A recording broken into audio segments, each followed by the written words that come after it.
one of its engines malfunctioned. Speaking to newsmen, Jas Sekara confirmed the crew of both ships were flown out on Tuesday night.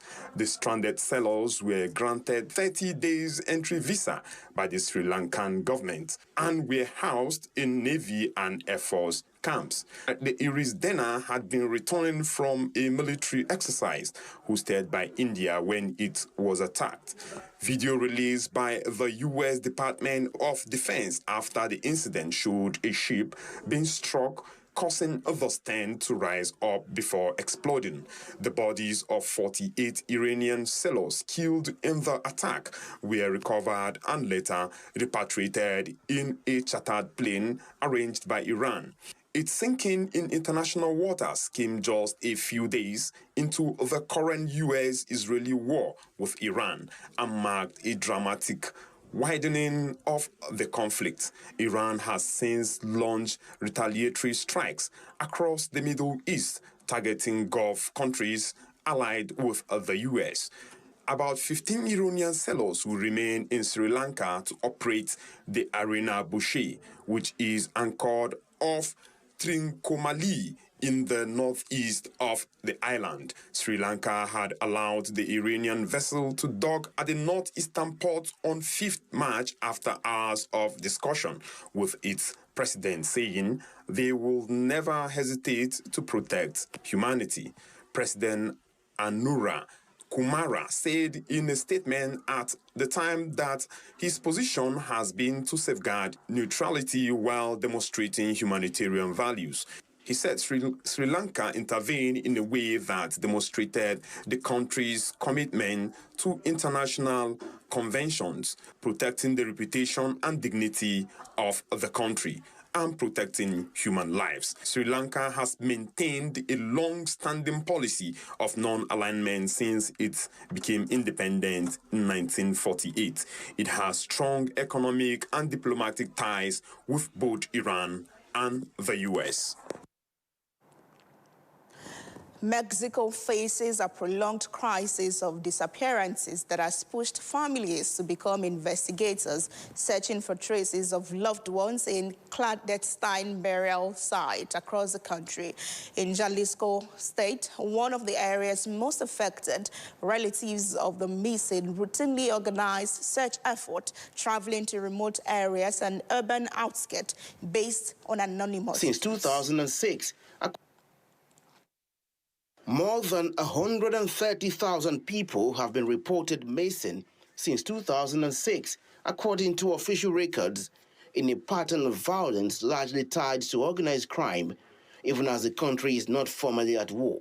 Armed with basic tools such as shovels and metal rods, they probe the ground for signs of buried remains, often working for hours under harsh conditions. Searchers carefully uncover bones, shoes, and other personal items, treating each discovery with a mix of forensic attention and emotional care. For many, the searches are driven by years of uncertainty as families balance hope that their relatives may still be alive with the possibility of finding remains that could finally provide answers. The discovery of a body, while devastating, can also represent a form of closure, allowing families to reclaim and bury their loved ones with dignity after years of waiting. The scale of crisis is underscored by the continued discovery of clandestine graves and the accumulation of tens of thousands of unidentified human remains in morgues and cemeteries nationwide. Although authorities have established search commissions and legal frameworks to address disappearances, investigations frequently stall and accountability remains limited. A United Nations committee has warned that Mexico lacks the capacity to adequately address the crisis and has called for international assistance, citing persistent impunity and institutional shortcomings. President Claudia Sheinbaum has rejected those findings, defending her administration and denying accusations that state actors are implicated in disappearances. Families of the missing continue to press for stronger enforcement of existing laws, better coordination among authorities, and the acceptance of international support as the number of disappearances continue to grow. But the lack of answers doesn't hinder their searches. The U.S. Department of Justice has asked a federal appeals court to throw out the convictions of 12 people who were found guilty of seditious conspiracy related to the 6 January 2021 riot. That means they could be released from prison, but their convictions remained on the records. Although President Donald Trump issued more than 1,000 pardons for those convicted for their role in the Capitol riots, he opted to commute the sentences of a dozen members of the Proud Boys and Oath Keepers. The U.S. Attorney's Office in Washington, D.C. said in a filing on Tuesday that the United States has determined in its prosecutorial discretion that dismissal of this criminal case is in the interest of justice. The court approving the request to wipe out the convictions would mark a symbolic victory for Trump. He pledged in his presidential campaign to free those charged or convicted for participating in the riots, where protesters sought to stop Congress from certifying that he lost the 2020 election to former President Joe Biden. On his first day back in office, Trump issued pardons or commutations for more than 1,500 people. Oath Keepers founder Stewart Rhodes and several members of his group were among those whose sentence was commuted. Rhodes, a former U.S. Army paratrooper and a Yale-educated lawyer, caught a contingent of his militia members to Washington. They stashed weapons in a hotel across from the Potomac River in Virginia while participating in the melee. Rhodes did not enter the Capitol but directed his members from outside and was sentenced in 2023 to 18 years in prison after being found guilty of seditious conspiracy or attempting to overthrow the government. He is among those seeking to expunge his record in the U.S. Court of Appeals for the District of Columbia, which has set a 17 April deadline to file the requests. If the court throws out the convictions, the Trump administration's Justice Department will be spared from having to argue for keeping them in that process. While former Proud Boys leader Henry Tarrio was also convicted for seditious conspiracy over the riots, he was pardoned. Prior to his pardon, Tarrio was sentenced to 22 years in prison. An Australian teenager, William Hamiz Yeatis, has pleaded guilty to creating deepfake pornography in a landmark case. Authorities say it is a bit shocking to know that pornographic videos make up 98% of the deepfake material currently online, and 99% of that imagery is of women and girls. The 19-year-old Yeatis is the first person to be charged under a new national law, which criminalizes the manipulation of sexual images and carries a maximum penalty of 7 years in prison. Experts say deepfake pornography, often created through artificial intelligence technology and overwhelmingly targeting women and girls, is the new frontier of gendered image-based abuse and school bullying. Yeatis did not comment as he left court after admitting 4 offenses on Wednesday. He will return for a hearing in April. Yeatis was previously facing 20 Commonwealth charges, but the Commonwealth Director of Public Prosecutions withdrew some of them after he pleaded guilty to creating or altering sexual material without consent and distributing it, as well as using the carriage service in a harassing or offensive way. The court heard Yeatis had distributed images of his alleged victim across multiple X accounts without her consent. A spokesman for Commonwealth prosecutors previously confirmed it was the first prosecution of its kind, though some states also have their own laws relating to deepfake material. Australia's internet regulator, the E-Safety Commission, has been warning of the rising threat of AI-manipulated material and has been fighting to ban apps that nudify subjects in Australia. Experts warn that there is compelling and concerning data that explicit deepfakes have increased on the internet as much as 550% year-on-year since 2019. And North Koreans are marking the anniversary of the birth of their founding leader, Kim Il-sung.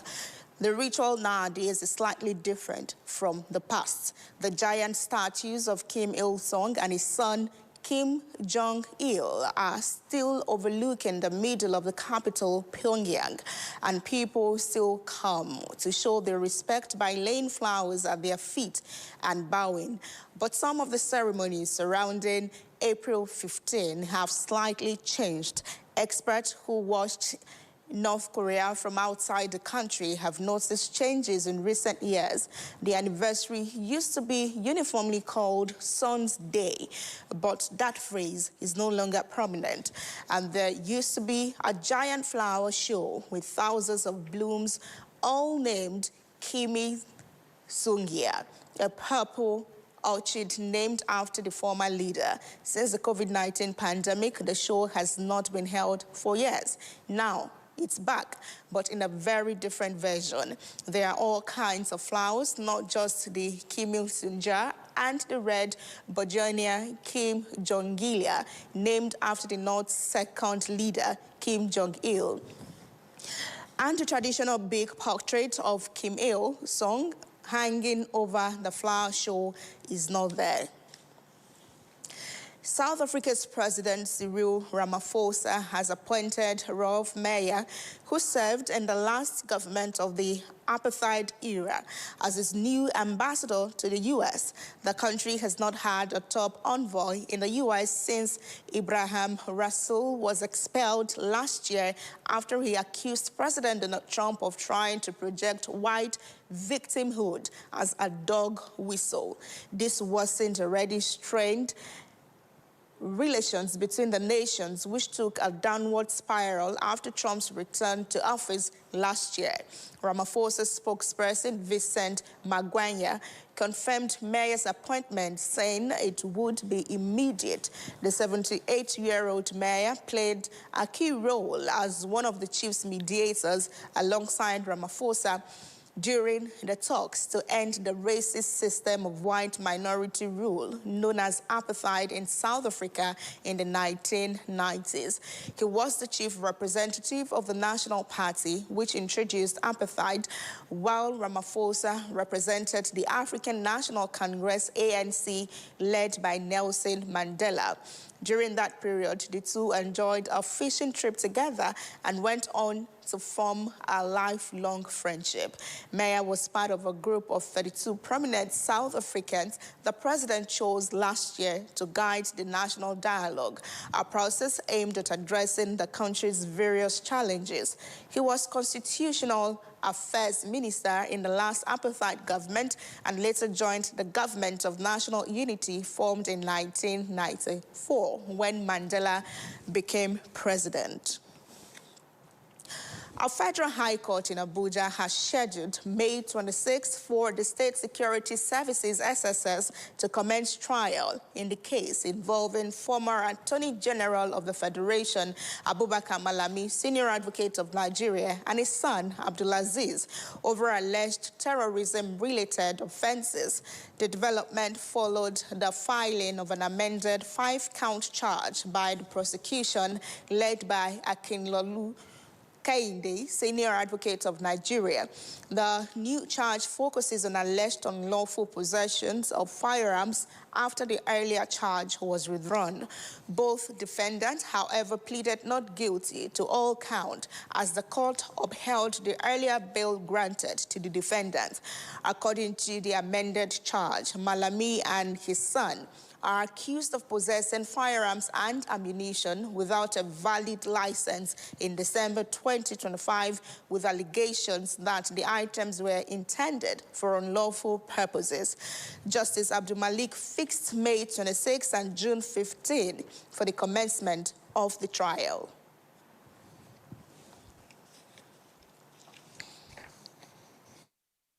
Bring it in the course of the matter.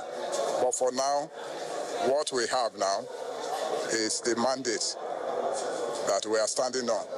The 5-count charge is what we have at the moment, and it is on that we are going to commence the prosecution. The matter was even though adjourned earlier for commencement of trial, we were served with an amended charge this morning, and in that amended charge, expunging that part that has to do with terrorism financing and limiting it to possession of firearms. The 5-count charge was read to the defendants, and they pleaded not guilty to all the 5-count charge. It is within the discretion of the prosecution to amend the charge, and that is exactly what they've done.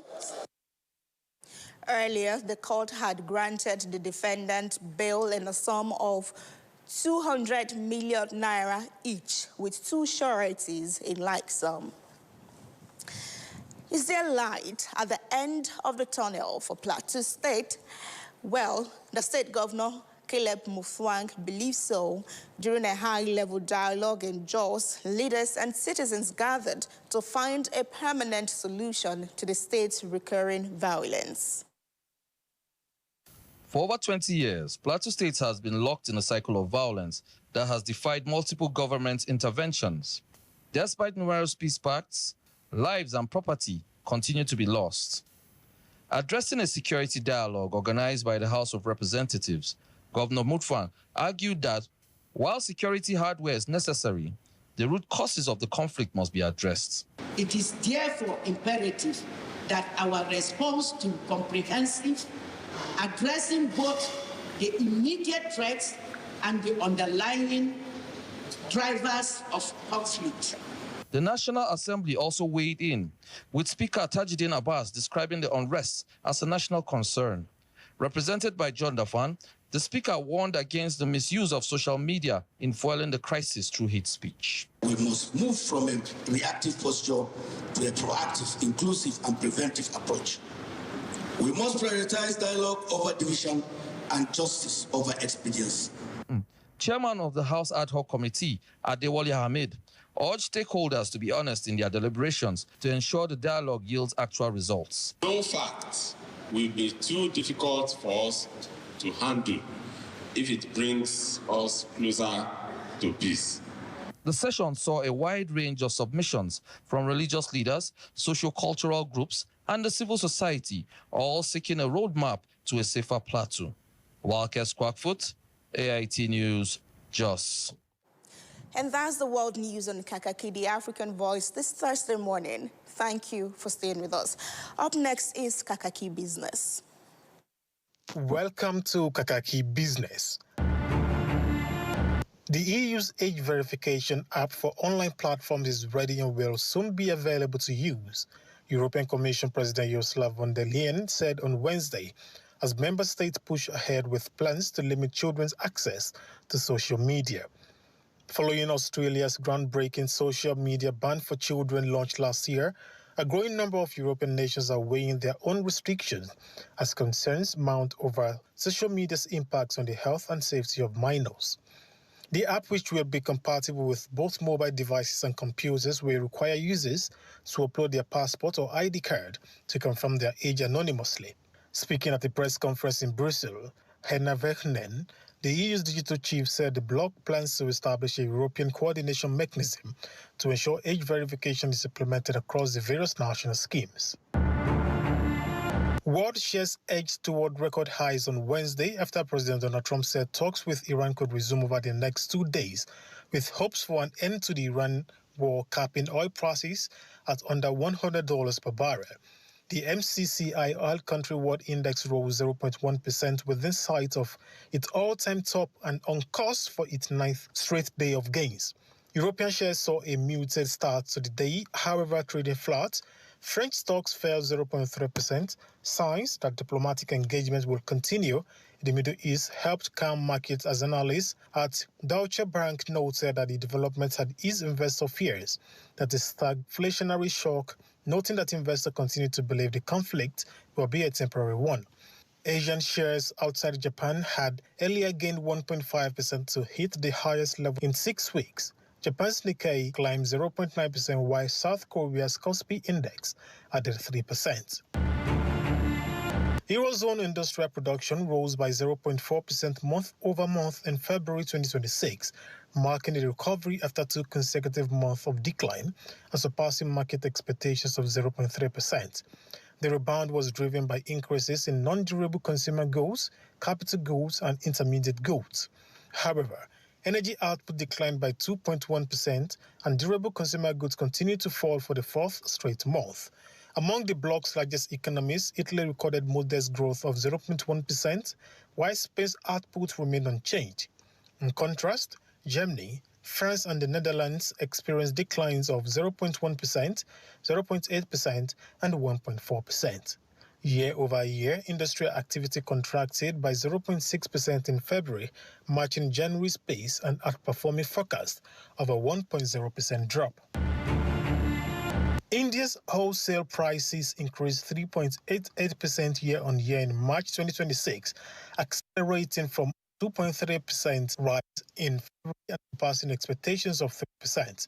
This marked the fastest growth since January 2023, driven by a quicker rise in manufacturing costs and a rebound in prices amid geopolitical tensions in the Middle East. Food inflation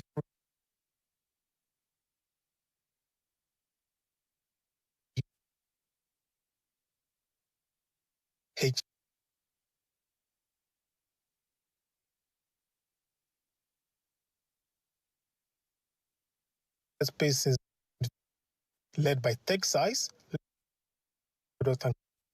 Also, primary articles rose faster mainly due to higher cost of non-food articles. While the food index remained at 1.85%, monthly wholesale prices rose 1.64%, accelerating from 0.38% in February.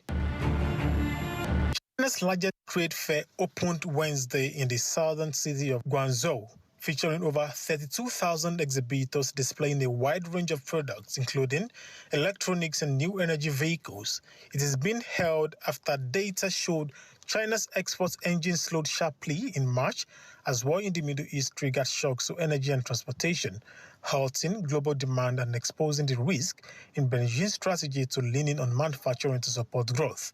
The conflict has disrupted global growth, leaving China vulnerable as it has relied on foreign demand to offset a prolonged inability to revive consumption at home. Nigeria's total public debt rose by 5.98 trillion to 159.28 trillion naira as of December 2025, up 3.9% from 153.29 trillion naira in September, driven largely by domestic borrowing. Year-on-year, debt grew by 14.61 trillion naira from 144.67 trillion in December 2024. Domestic debt remained the largest component at 53.27%, rising 3.7% quarter-on-quarter and 14.1% year-on-year. The federal government held the bulk of domestic debt at 80.49 trillion, while state and the FCT accounted for 4.36 trillion. External debt stood at 74.43 trillion naira, recording modest increases both quarterly and annually. Overall, Nigeria's debt structure remained relatively stable, with a slight shift toward domestic borrowing. And Nigeria's electricity distribution companies, DISCOs, recorded an aggregate billing efficiency of 82.03% in the fourth quarter of 2025, even as the sector posted 174.12 billion naira in billing shortfalls. This is according to the latest report by the Nigerian Electricity Regulatory Commission. The report shows DISCOs billed 795.06 billion naira out of 969.19 billion naira worth of electricity supplied, reflecting a 0.66 percentage point drop from third quarter and highlighting persistent inefficiencies in revenue collection. Billing losses for the quarter totaled 174.12 billion naira. And that's Kakaaki Business. Good morning. Welcome to Kakaaki. Thank you so much for the business report. Now, to effectively safeguard the environment against negative effects of climate change, government at all levels have been urged to prioritize training women, youth, and less privileged on ways of turning waste to wealth. This is because that about the 200 women trained in the process are benefiting from the proceeds and assisting their families and husbands even in the face of the challenging economic realities in Niger State. Nene Abdullahi from Suleja local government area is one of the 200 trainees of the Ripple Africa Trust Foundation, supported by the French Embassy Fund in turning waste, especially plastics, to wealth projects. All she needs is her local knitting machine, used to weave the sachet water leaders and other plastic waste, and later turn them into products like bags, shoes, foot mats, and other products, which she says the proceeds are helping to support her family and husband. The money, I keep it. I use the money wisely. I did not waste the money, so that if the children call me from the school, Mommy, I need to do this. If my husband is not ready, I can be able to support the children. Other participants at the policy dialogue, including the government and traditional institutions, pledged to commit to the project, especially with the adverse effects of climate change. Our mainly objective is to create market for entrepreneurs, and we do that through exhibition and trade fairs. For the programs manager of the NGO, Deborah Dabas, part of the policy dialogue is to extend the gains to vocational schools, less privileged children and youths. We intend to achieve awareness. We intend to bring the government, the Niger State government, into this. It's also a way of also helping the administration to making the environment clean, increasing the income level of women in the community, upscaling their economy, and also helping their families. The participants at the end agreed to engage in more collaboration, sensitization, and awareness campaigns to ensure that the environment is not only clean, but also to ensure financial literacy and improved income, as well as promote sustainable waste disposal practices in the community. Zachary Omale, AIT News, Mina. Training is quite important, looking at the development around us when it talks about environment. I mean, it affects everyone, and the rains are coming even, so it's key that trainings like that are adopted and done for everyone, available and interested to see how to mitigate challenges and economic realities. It is important that we have more than a hand in a family, as that woman in the report said. But away from that, the global standing of Nigeria's aviation sector will be known on Wednesday, April 22nd, 2026, as the International Civil Aviation Organization, ICAO, releases the result of a 2-week audit of the country's aviation safety oversight. Representatives of the organization's coordinated validation mission, ICVM, are in Abuja for a 14-day follow-up inspection after it scored Nigeria 70.12% compliance in 2023. Well, that's my report. I was at the airport yesterday at the conversation and opening ceremony with the Nigeria Civil Aviation Authority, and here is my report. Organization, a United Nations agency responsible for global aviation standards, has its representatives in Abuja, Nigeria, for a follow-up inspection. The organization is to confirm Nigeria's aviation safety standards and the effectiveness of corrective actions taken to fix previously identified deficiencies in 2023 when the country scored 70.12% compliance. Now it's a really important date and time that you have to take note. It's the last chance to provide evidence. It's at 12, so midday, on the 20th of April. For the Director General, Civil Aviation, Nigeria has since implemented several corrective measures, including the deployment of safety management software, training of over 100 aviation inspectors. It's not about whether we're trying to get 95 or 100%, but are we doing it right? So that's the most important thing. Yeah, they gave us all the what we are supposed to implement, and we have implementing them. We've been doing, in fact, we've been working since January this year to be able to implement it. The audit is expected to last a week from Wednesday, April 15, 2026 to Wednesday, April 22, 2026. Onoshorena Obozege, AIT News, Abuja.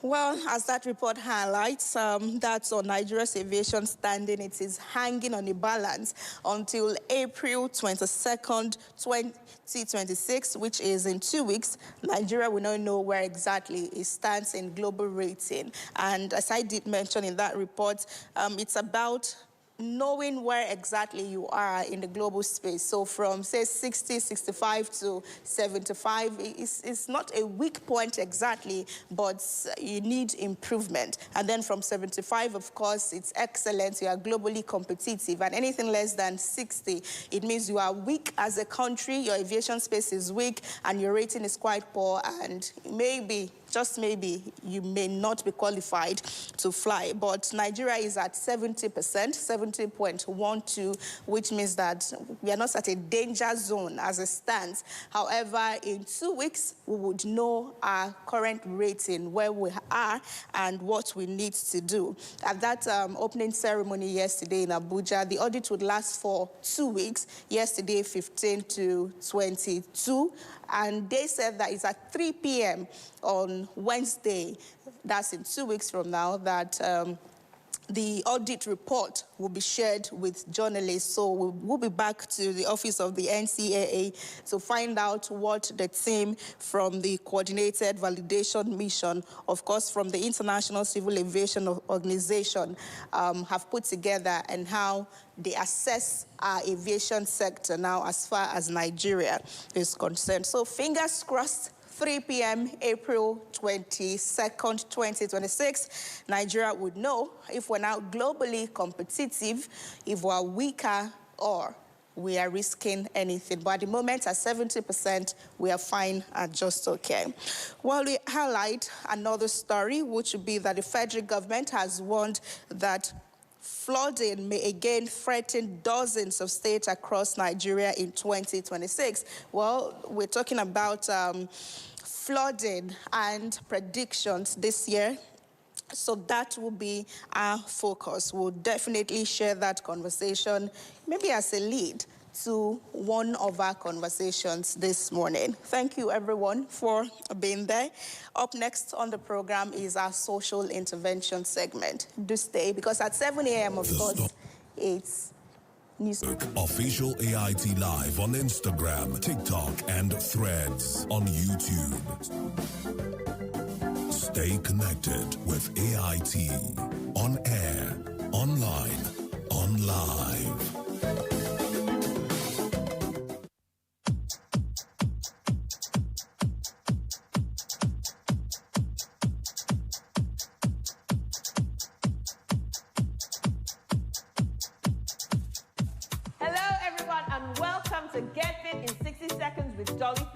Now, everyone has 60 seconds in every day to spare. So if you're ready, let's go! Hello, welcome. Dolly Phillips here again for your 1-minute workout. And today we are pushing our limit. We're going to go 1 jack, 1 kick. Yes? 1 jack and 1 leg lift or a kick. That's what we're doing. Are you ready? Because your time starts now. Come on, let's go. 1 jack, 1 kick. Hey, 1 kick, let's go. Ha, ha, ha, ha, ha, ha, ha. Get the rhythm. Have fun with it. Come on. Up, up, up. That's it. Keep going. If you want to have fun with this one, turn around with it. Hey. Ha, ha, ha, ha. Come on. You'll make the time go faster. 25 seconds left. Where are you? Come on, stay with me. Come on. If this is too much, slow it down. But who wants to slow it down? Nobody. Come on. 8, 7, 6, 5, 4, 3, 2, and time. Well done! I hope you had a great workout. Anyway, what I need you to do is to follow us on Instagram at Alpha Fitness Studios and subscribe to our YouTube channel, Alpha Fitness Studios, for free workout videos, free dance videos, sales and promos, and make sure you join us at the gym, Alpha Fitness Studios in Lekki Phase 1 next time you're in Lagos. So until the next time, bye-bye.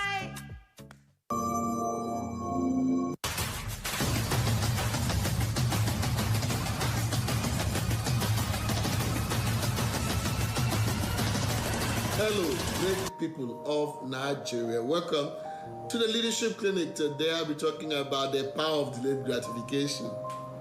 Many years ago, a famous experiment was carried out.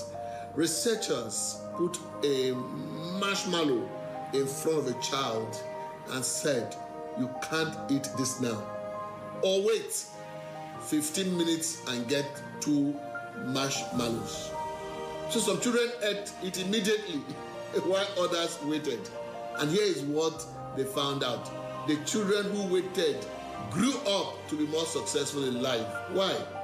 Because they understood and practiced the principle of delayed gratification, the ability to resist what you want now for something better later. In a world that is filled with uncertainty, in a world that is filled with instant gratification, in a world of today that is filled with everybody trying to cut corners, we must be trained to understand that every leader that will last is a leader who will shun immediate gain for the benefit of other people, a leader who will pay now and play later, who goes through pain, living a life that is uneasy, but at the end of the day, pushing a system that works. The pain of discipline today becomes the reward of success tomorrow. I have seen a lot of people who refuse to delay gratification, and at the end of the day, a lot of them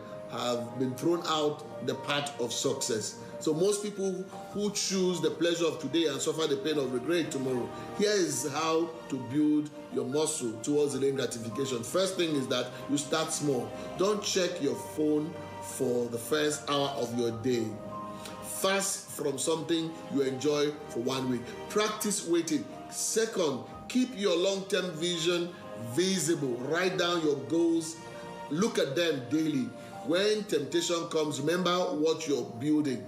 Third, celebrate your discipline. Every time that you overcome instant gratification, acknowledge it. And then what do? You become what? Stronger. So leaders are not actually thinking about making just the difference today. Leaders are always thinking about making the difference today and for tomorrow. So leaders control cravings. 4, the ability to be able to build something sustainable. They crave for impact, they delay gratification, and at the end of the day, they become outstanding and are remembered in the system for the good that they have done. Great people of Nigeria, you must remember, if a man doesn't have a purpose of waking up, sleeping becomes interesting.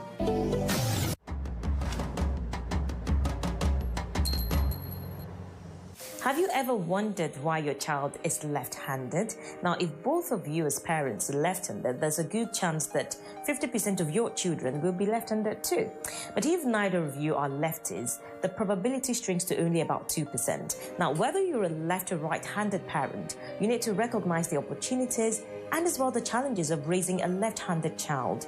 Make left-handedness feel like a blessing instead of a curse by simply treating it as one thing that makes your child distinct and special. Now, usually, if the left hand is more dominant than the right hand, it simply means that the right side of the brain is more dominant than the left side, which favors intuition, emotion, imagination, creativity, and as well holistic thinking. So if your left-handed child is artistic, for instance, creative and imaginative, is perfectly okay.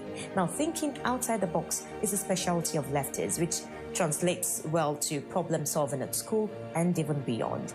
Now, so when they're young, you have, as a parent, the ability to help them develop both hands. So whichever they choose, stick with it. Honestly, that's my 2 kobo.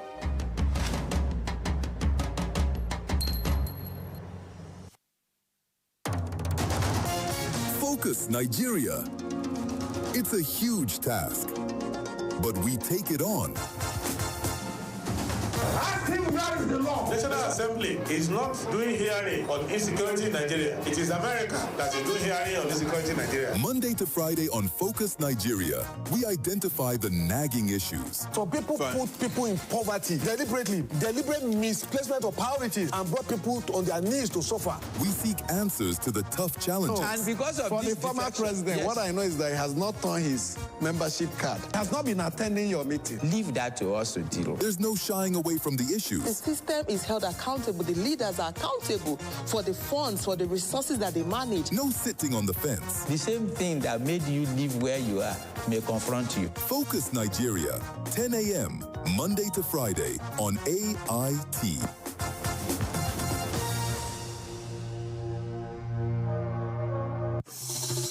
Issues as they break. The multitude, the political figures, the state and non-state actors. There is a serious threat to democracy. And our governments seem to be incapable of protecting. The scheming. This is not a period we should say bow and go. Every part of this country is important. The intrigue. There can be no one person that is bigger than the party. Deft moves and the momentous declaration. We didn't get any protection. I'm not particularly against anybody. We track and capture them all. I don't believe in godfatherism in politics. Follow in-depth analysis and no-holds-barred interviews. Armed forces of the country is well capable. They need the political will. Are they just waking up from sleep? Is there complacency? Feel the pulse of happenings in the political arena on AIT Democracy Today. Widely acclaimed authority on politics. Monday to Friday, 7 p.m. Nigerian time.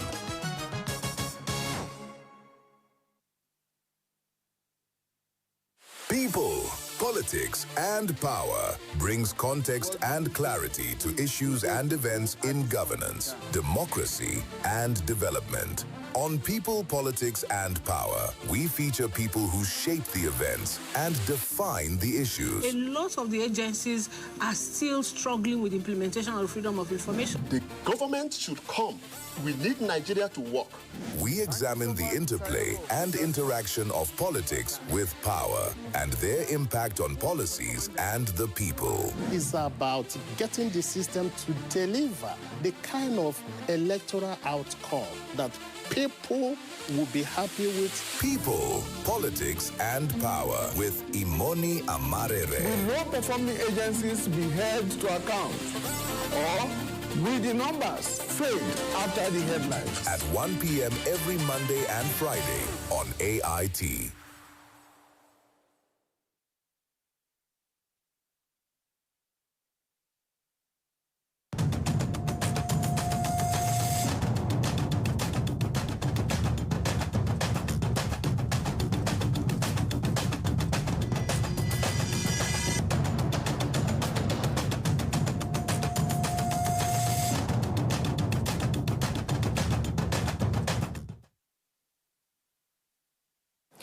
All right, everyone, welcome back from that break, and thank you so much for joining us again this morning. It's 7 a.m., so we're talking about newspapers now, the headlines, the pages, and what they mean through the lenses of our reviewers. Chizoba Ogbeche, Deputy Editor, Blueprint Newspaper. Good morning. Good morning. Thank you for joining us.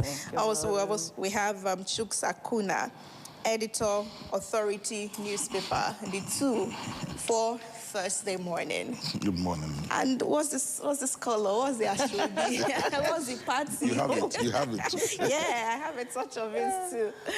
All right, then, let's begin with Daily Asset.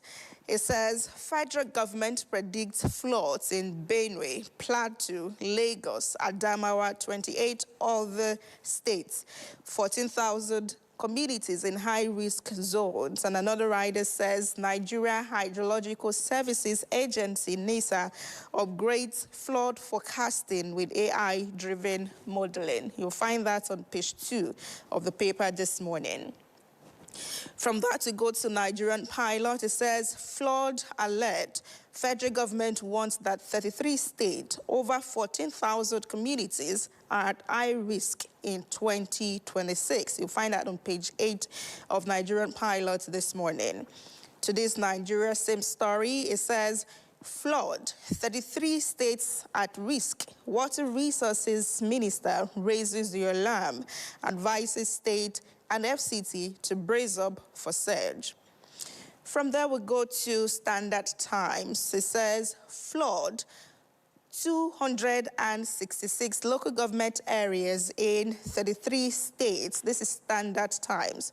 It says, FCT at risk. Federal government raises alarm.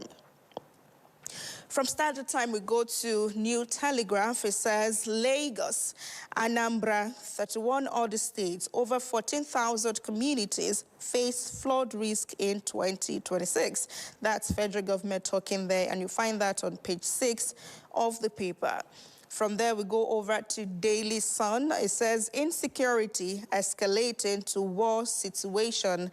Arewa talking. The writer says, rising terror concerning Afenifere, and another writer says, U.S. lawmaker demands Matawale's removal. You'll find that on page 6 of the Daily Sun this morning.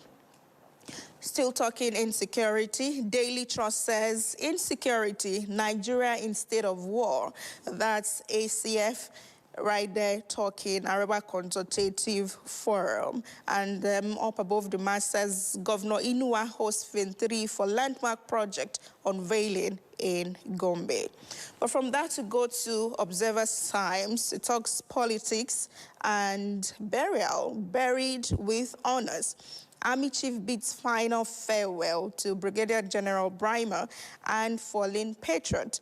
General Shaibu hails courage, under fire, devotion to duty. And the politics it introduces us, so it says Atiku 2027 presidential bid will be his last final attempt. You'll find that on page 3 of that paper this morning. All right, from there, we'll cross over to Chizoba's paper, Blueprint. It says, federal government drops terrorism financing charges against ex-judge, Minister Malami and son, to face arms possession trial May 26 and June 15. And again, to one of our stories this morning, it says, flood to hit Lagos, Bayelsa, Delta, Adamawa, 29 others. Says federal government declares 14,118 communities in 266 local government areas high flood risk areas. From Blueprint, we go to Daybreak. It says, 2027 will be my last presidential run. That's Atiku talking. You'll find that on page 2. And he says that he would back whoever emerges as a presidential candidate of the ADC. Same story the Authority newspaper has. It says, 2027 will be my last presidential contest. Atiku says he's more popular than Kwankwaso, Erufai, Tambua. Okay. Daily Global has the same story. It says, 2027 will be my last presidential run, Atiku. And then just up there above the mast says, airlines warn of possible flight suspension over fuel hike. Let's now see what Nigerian News Direct says. It's talking money, and it says inflation climbs to 15.38% amid surging energy food costs.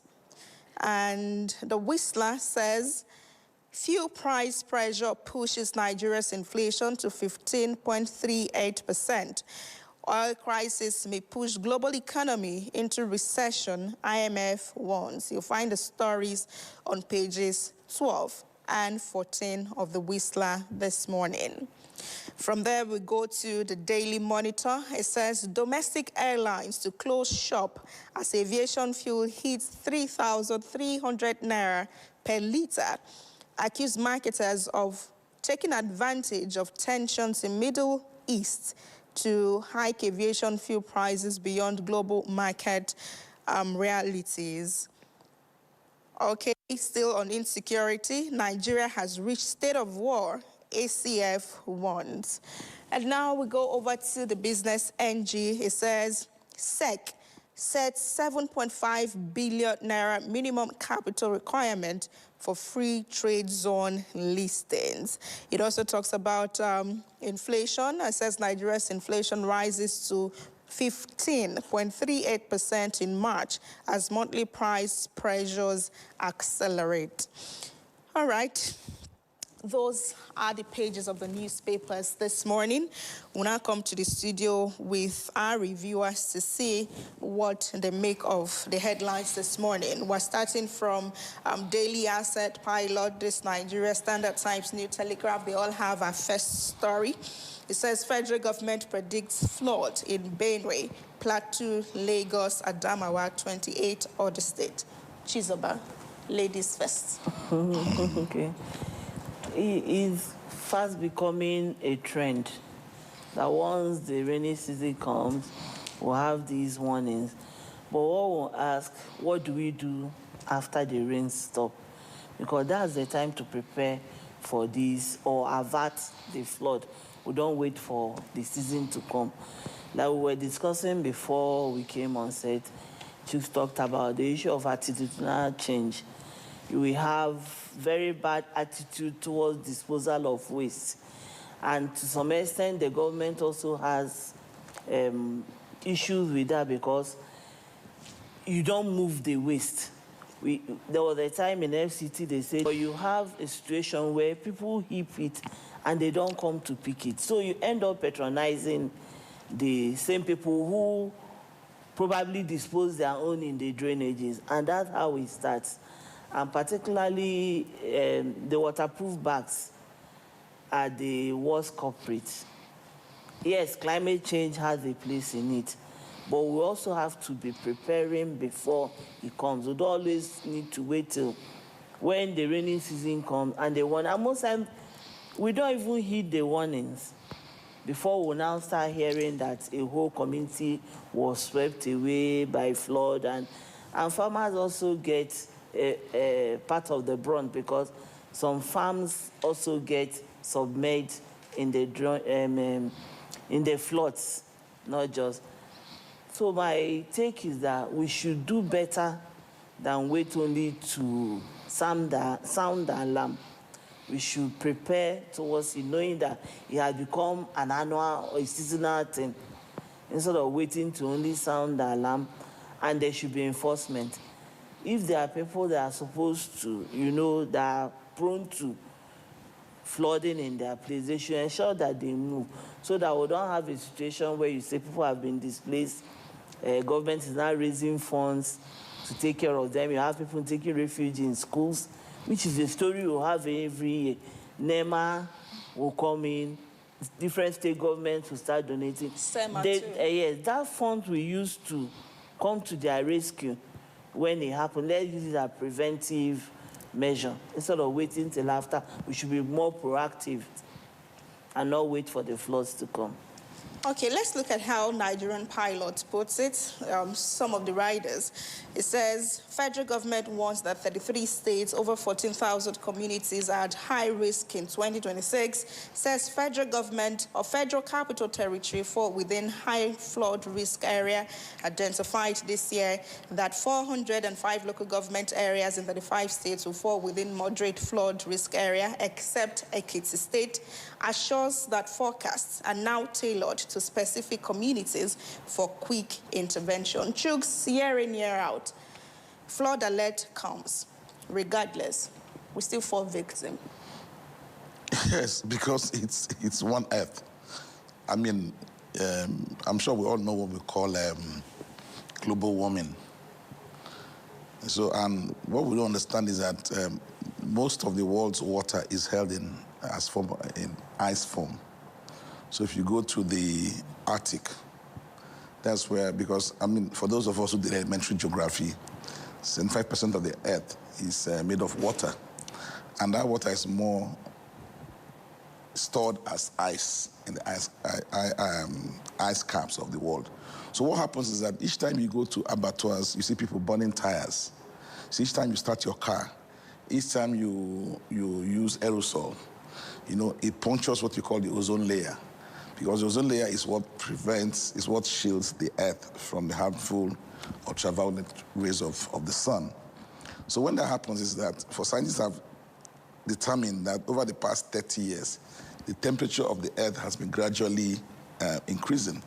If you go to a place like Amadu Bello in Lagos, the Bar Beach, for those who know the place, you see that where the buildings are, or where the buildings, you see the shoreline where it used to be like 30 years ago, it's not where it is today. You see that the oceans have become higher. So, and that's why you see you have more rains. Then also, Chizoba spoke about human activity.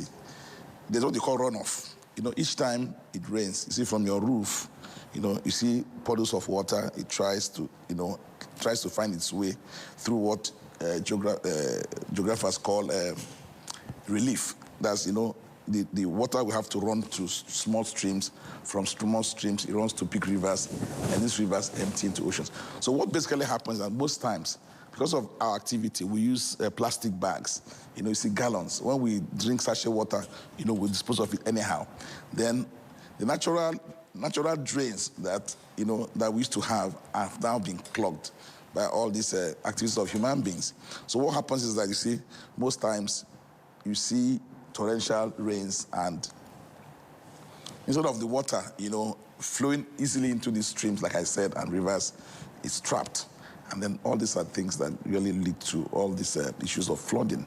So it's covered that the only way we can reverse this, or we can reverse or we can slow this down, is our own activity. We cut trees every day.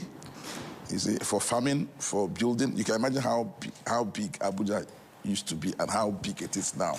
Each time you clear land for farming, each time you clear land for, and it's not just here, it's all over the world. It's all over the world. It's not just in Nigeria. It's all over. So that's why it's a global problem. And no matter how much we try, because it's one world, you know, Europe is not in another planet. You know, America is not another. It's the same world. As we have the floodings here, if you go to Asia, it's the same problem. You go everywhere, it's the same thing. So it's something that we have to, you know, sit down to say, okay, this is one earth we have. We should not. It's one house we have. We should not destroy it, because if we destroy it, we can't go to moon or to Mars to stay. All right. So it's a problem that we have to confront. Okay, let's move on to another issue. This one will be about security challenges. And Arawa is talking tough here. It says insecurity escalating to war situation. And Afeniferitu is talking. It says rising terror concerning insecurity. Chizoba. I know that the Arawa Consultative Forum is raising the alarm. But beyond just calling on government, we say security is everybody's business. They also need to own the problem. It's something that's happening within them. Is, if I could say it, their children, their brothers and sisters that are actually perpetrating this crime, just like they are the victims. I keep saying that insurgency is like cutting your nose to spite your face, because at the end of the day, anybody could be victim. You can't determine who will be victim. Like we'll have a case, you bomb a market, you bomb a community, even kidnapping, you're asking for ransom. At the end of the day, communities are sacked. You have farms, people can't go to farms, people can, every aspect of life is affected. So for me, I want to see a situation where the northern leaders stand up and decide to even end the situation. Besides what government and its agencies are doing, they also need to own the problem and want to solve it. Because if every community leader or if every northern leader, traditional, religious, political leader, says today that it will end because, one, they will be able to fish out the people who are perpetrating this crime, those funding them, those backing them, and what that can be done. And we've even heard stories of, we know those who are behind it, we know where they are. So what's stopping us from getting these people and stopping them? Sometimes you get it like a defeatist kind of situation. We've given up, they can do what they want.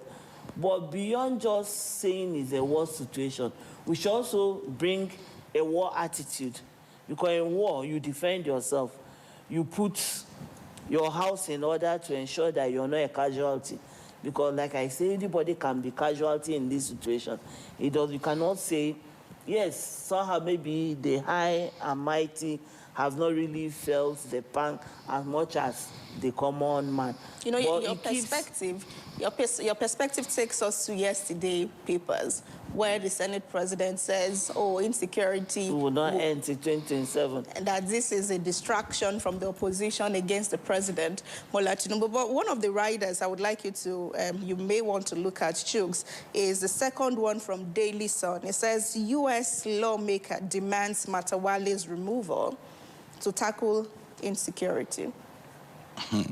No, I saw that's their recommendation. Well, it's somebody's. I mean, it's her opinion.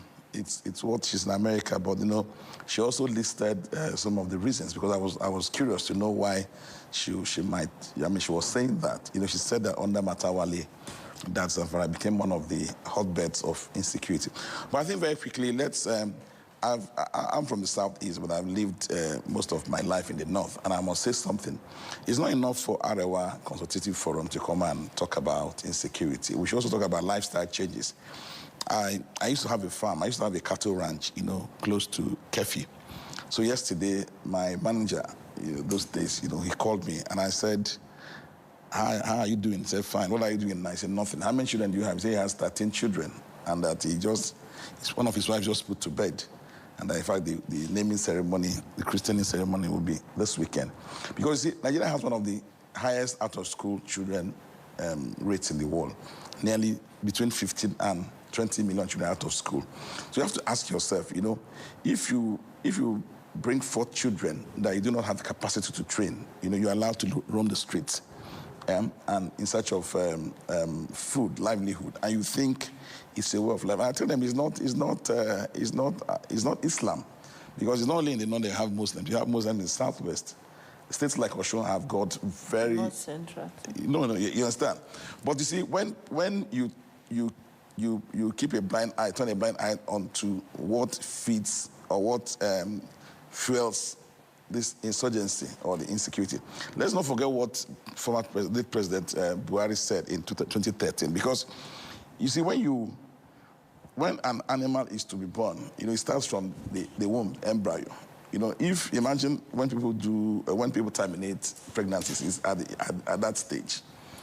When Jonathan wanted to crush Boko Haram, President Buhari came out to say no.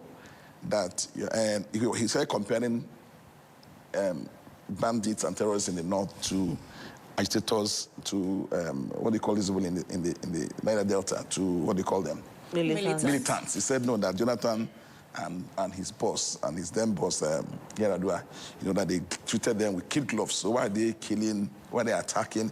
So, you know, some of this is when you see some of this. And, you know, at the time and up till now, to a very large extent, Buhari still has very strong cult following in the north. So people, you know, people believed in what, or believe in what people like that say. So they also felt that Jonathan was disproportionately, you know, dealing with insecurity in the north. And then look at where we are today. I tell people, when I was a young boy in Bashita, small town in Kwara State, where where we had the first sugar company, the biggest buyers of sugar from Bashita at the time were merchants from Maiduguri. You understand? So we used to look forward to see them, you know, in their trucks, hundreds of trucks, they come to Bashita to buy sugar, you know, taking them to Maiduguri, because from Maiduguri, they export to people from Cameroon, people from Chad, people from Niger. They usually come to buy from there. So it was, you know, Maiduguri used to be the hub, you know, I think the strongest economic hub in the northeast of Nigeria. But go there. Look at Jos. Those days, if you told people that you are from Jos, people used to look at you as if you just came in from Europe. But look at where we are today. And it's an ill wind that is not blowing anybody any good. And I like what some of our colleagues said on Tuesday, Majid and Maho, where persons in government speak irresponsibly. The NSA, for instance, talking about describing terrorists as boil or as part of our body, and Chief of Defense Staff, you know, making very, very I don't know what to use. Telling them that you know, comparing them to prodigal sons. So, you know, imagine somebody who has risen to the rank of 4-star general. Now, talking about pampering these terrorists. You know, it leaves a very sour taste in the mouth because, you see, you have, look at what's going on. Look at, you know, just yesterday we buried General Brimo, you understand? And for all those who knew him, you know, they were, I understand that he was, one general told me that he served in Pakistan. He was a military attaché in Pakistan. He was a very fantastic officer. You know, I understand his twin brother is still serving the army, he's a colonel or so. You know, because you see, you know, body language is very important. If you have a chief of defense staff who goes to describe terrorists as prodigal sons, what message are you sending to the man on the battlefield? Because these people, they've lost their families, and they've lost their breadwinners. Because no matter how much you pay to these families, no matter how much compensation you pay, you know, it cannot offset the damage. Apart from that, look at the damage it has done to the image of Nigeria. Look at, this has even emboldened Boko Haram to post videos, you know, mocking Nigerian military.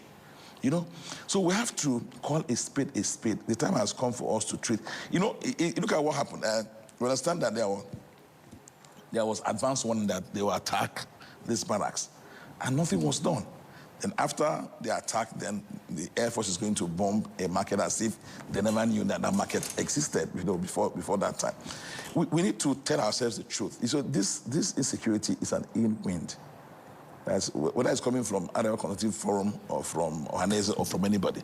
The fact remains that Igbos live in the north, Yorubas live in the north, Nupes live in the north, you know, thieves live in the north, Idomas live in the north. All of us, we live, there's no relation of ours who doesn't live in different parts of the country.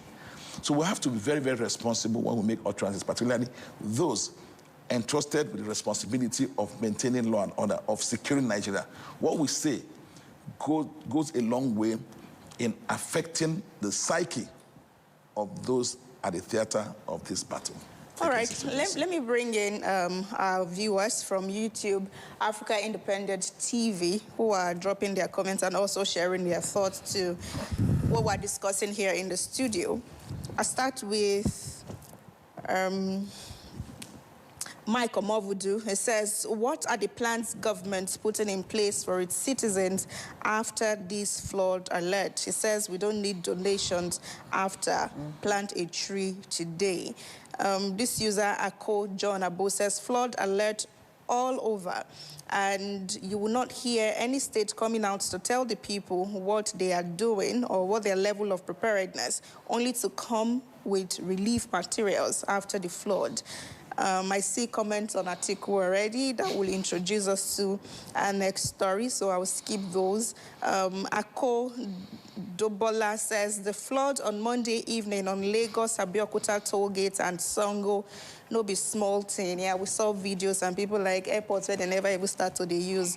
Victor Tehemba says, when we talk about insecurity in the country, it affects everyone, which the leaders of every region comes out to complain, but at the same time, start praising President Bola Tinubu for performing well. Another user, Ike Ike, says, Chooks making some senses right now on insecurity. And then we have Emeka Nwosu. Chooks, thank you so much. You did well tracing the history of insecurity in the north. Yes. So this user, Chiku Blocks, it says, Atiku wants to destroy the ADC same way he did to PDP because of selfishness. Well, is that the case? You said that. That takes us to our next story, which is not politics. Atiku says that 2027 will be my last presidential run. Daybreak, Authority, Daily Global, all have that story. Chizoba. I don't think that online viewer or comment is actually fair. On what? On Atiku. Talking about destroying the party. I don't know where he's coming from. Because for him to say it's his last attempt, in as much as we don't take what politicians say as their final word, because we've seen a governor that said he will not run second term. He ran second term. Now he said he will not run for another office. He's running for Senate. They will always say their people say they should run or should join. They're under pressure. So fine. Under pressure. But for him to have said that he will concede if he does not emerge, we should give him kudos for that. that if he does not emerge, he will support whoever emerges. He has come a long way. Sometimes I feel for him, if I were his advisors, I could actually tell him to take a back seat and let some other people try because you've tried. But since he said this is his right also, we must consider to him that he has the right to run as many times as he wants to run. But we also know that age is actually not on his side. But we've seen people who are even older than him, even looking more frail, still running for office and holding positions. So we cannot determine what APC does. Once it goes within the confines... ADC. What is within the confines of their constitution? The confusion is actually almost always there.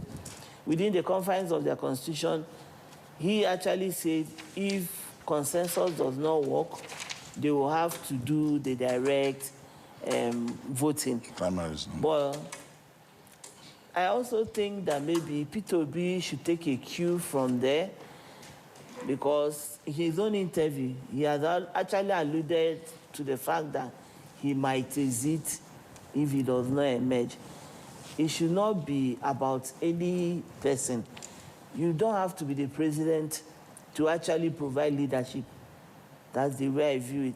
If it's about a party, your manifesto should represent what each person aspiring to hold position can offer. And it's supposed to be executed as a party. So for me, I don't think that comment was fair on Atiku. But let's see if we will keep to what he has said. It's a party affair. Let them determine who will fly their flag. Right. Chooks, you led with this story. Yes. Tell us about it. I took time to actually listen to Atiku. And as a reporter in 2003, the run-up to the presidential primaries, PDP, Atiku also granted a very, very interesting interview to BBC Hausa. That was the interview where he said he was under pressure to challenge Obasanjo, and that at least 23 governors were behind him.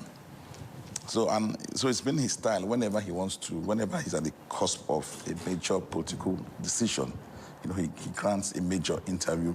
But he made some things which I find unsettling. Things like he spoke about that they will first try consensus, and then if it doesn't work, they'll go for direct primaries. I don't think it's in the position of Atiku, because he's not a party officer. It should be someone like David Mark, or was talking about their method of selecting their candidates. It shouldn't be for a participant. Then also I had expected that by now, because if you're talking about what do you call consensus? Consensus is for people to agree to a particular thing. And how does this consensus start from? It starts from pruning the number of aspirants. So now you have people from the north, you have people from the south, southeast, northeast, northwest, who are aspiring to be the flag bearer of the ADC. So as a political reporter, one might be interested in knowing if ADC will want to zone his presidential ticket, because consensus should start from there, zoning. If you're zoning to the south, that people like Rotimi Amechi, people like Peter Obi will be the ones who you'll be looking at, zeroing in. If you're throwing open, it means everybody's going to contest. Then he also spoke about, he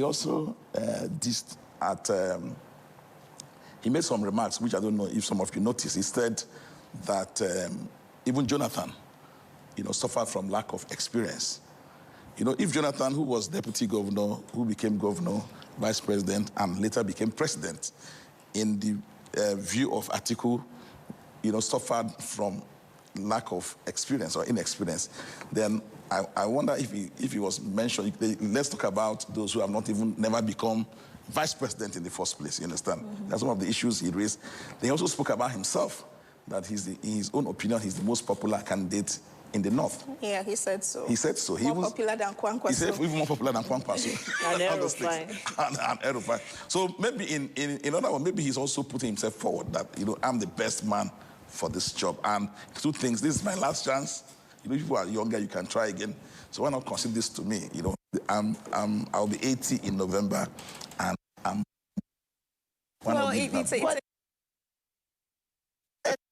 it's lifetime privilege, yes. Who will? Yeah. Who will?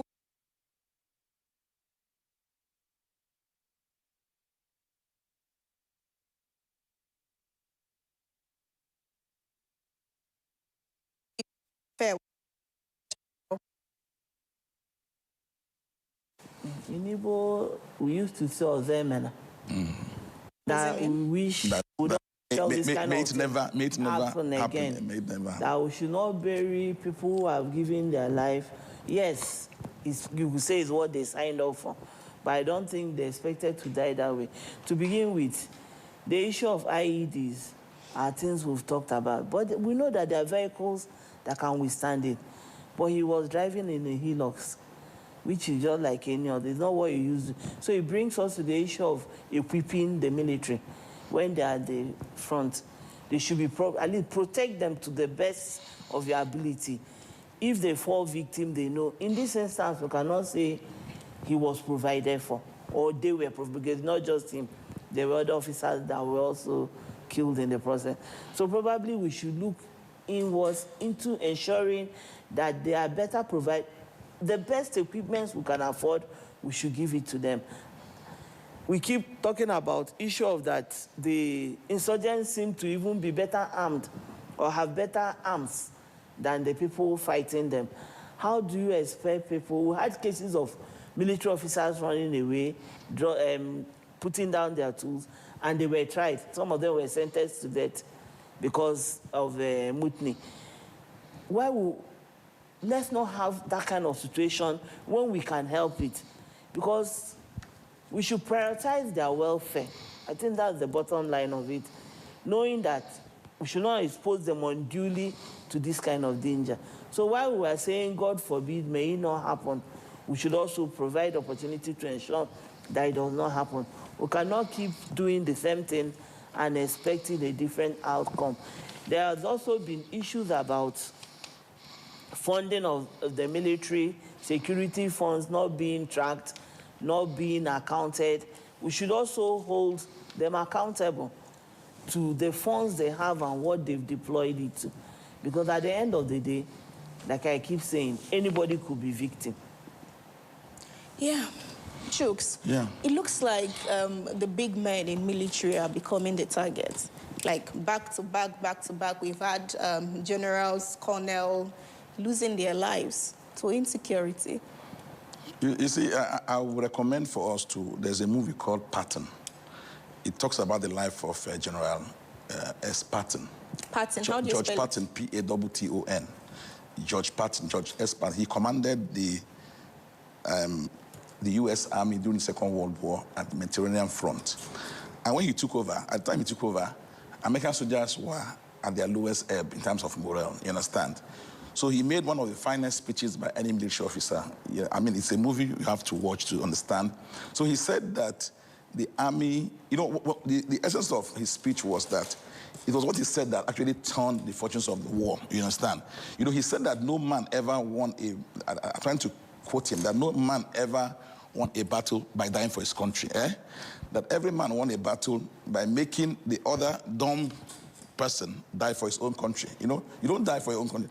So this issue of our commanders, our chiefs of service chiefs, you know, pouring cold water on the morale of officers, they should go and read about General George Patton. You know, he was the man who, he was the one who changed the face of the war, you know, turned the tide against the Germans during the Second War. He didn't ask for more equipment. He didn't ask for more guns. You know, what he did was to, to increase the morale, to boost the morale of the troops. I want to ask one question.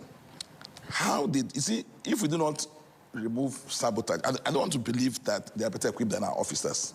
I don't want to believe that. But you see, no matter how well equipped we are, as long as there's sabotage, somebody like Lieutenant Colonel Ali died, you know, one of the bravest colonels in Nigerian history. Look at the way he died. There are still reports that he died, you know, he was sabotaged. Look at this man. How did, even if you laid mines, How are you sure that the general was going to drive? You know, because when you lay mines, because you lay mines on a road that you know that this person is going to pass through. They lay mines randomly. No, but what I'm saying, we've had instances where people have been killed. Look at the other general who died a few months ago, who escaped, and when he was calling, they were able to locate Uba. They were able to locate, pinpoint. The terrorists got to him before a rescue operation. We saw what happened when a fighter jet was down in Iraq. Imagine, in Iran, imagine in enemy territory for 48 hours. They were able to go there and rescue him. It happened during the war in the Balkans, you know, in Bosnia. American soldier, Air Force soldier was downed, and he was there for 7 days. They were able to go and rescue him. Who told these people the what they call it, the position? The ETA? Yes, of this general. That's one of the issues. You see, if we do not remove sabotage, the Igbo say, no fe. Remove the hand of the monkey in the soup, because some Igbos eat monkey. You understand? Because if you do not remove the hand of the monkey in the soup, before you know it turns to human hand. So if we do not treat the issue of sabotage, if you watch the propaganda video, these bastards, put out. You understand? From the Unijos? No, propaganda of the terrorists, the Boko Haram. You know what I'm talking about? They were displaying arms they captured from Nigerian soldiers. So they do not have capacity. I don't want to believe they have capacity. I tell people that this is the same Nigerian army that fought in Congo, Nigerian army that fought in Lebanon, Nigerian army that fought against Biafra, you understand? And in 30 months, they were able to defeat Biafra, you understand? So the fact that but because each time we keep changing service chiefs, because the day General Buratai was appointed chief of army staff, I was with a particular military officer, and he was so happy. He said, thank God. And is this man wears the shoes? You know, he's from Buratai. His town was sacked before by these insurgents. He will come out with vengeance. You know, he understands these issues. You know, blah, blah, blah. What happened?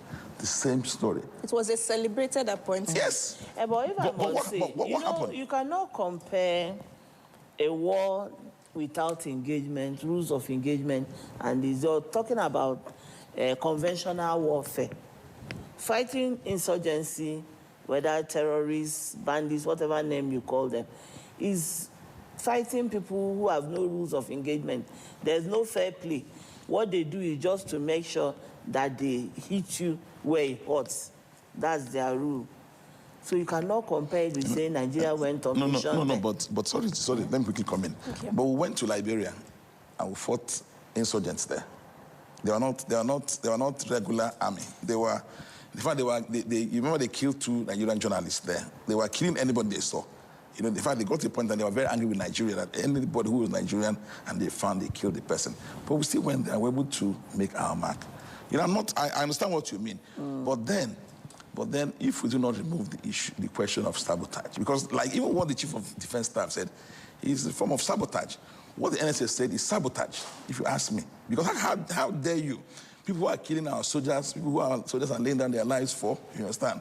And you go and you try to pamper them, try to tell them, no, don't worry, they're our brothers. Well, prodigal sons and our family members are killing our top men right now. The legitimate children. Yeah, the legit children. It's unfortunate. Maybe we should steal some moments to talk about some money and inflation that concerns everyone. Looking at Nigerian News Direct, it says inflation climbs to 15.38% amid surging energy and food costs on its page 7 this morning. Inflation, double digits. It doesn't look like it's coming down. You know, even when the NBC comes up with these statistics, people keep saying it does not relate with what is happening out there. Now, their statistics is going up. So maybe it's more realistic because some of us go to the market and the prices we see does not relate. We also know that during planting season, cost of particularly food items usually go up. Then during harvest, it comes down. So that could also be part of the factors. But like I mentioned earlier, There are places in this country where people can't even farm anymore. In Benue, you cannot go to your farm. We call them food basket of the nation. A situation where places like that, people cannot comfortably go to their farms, and we are in planting season. We should also expect that during harvest, there will be nothing to harvest or very little to harvest. Or where you have up north, you have to pay ransom to go to your farm. You have to pay ransom to harvest, and you've invested in it. At the end of the day, price will keep going up.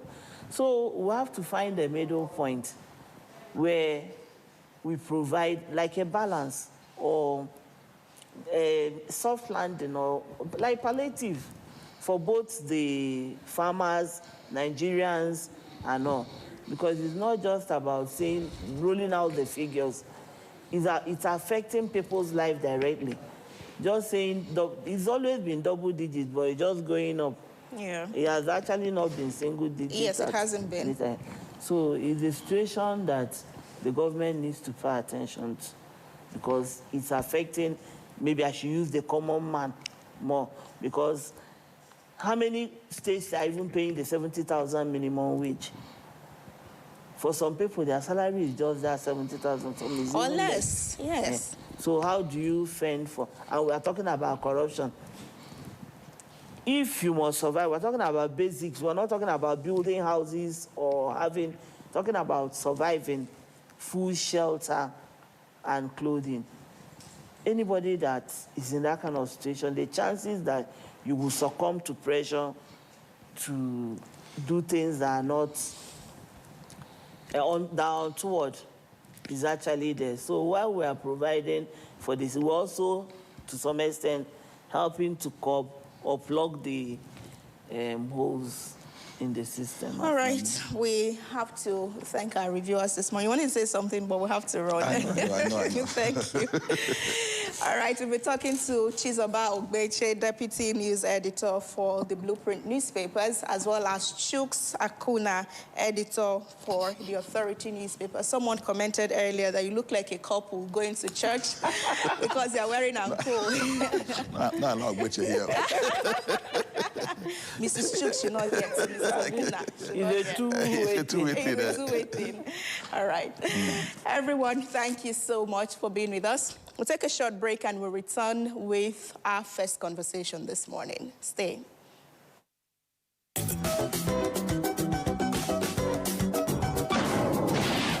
Don't miss anything from our real-time updates and exclusive content. Follow and participate in discussions on live TV studio programs to shape the narratives. Subscribe, engage, and share from AIT.live at AIT_online on X, AIT Online on Facebook, Official AIT Live on Instagram, TikTok, and Threads on YouTube.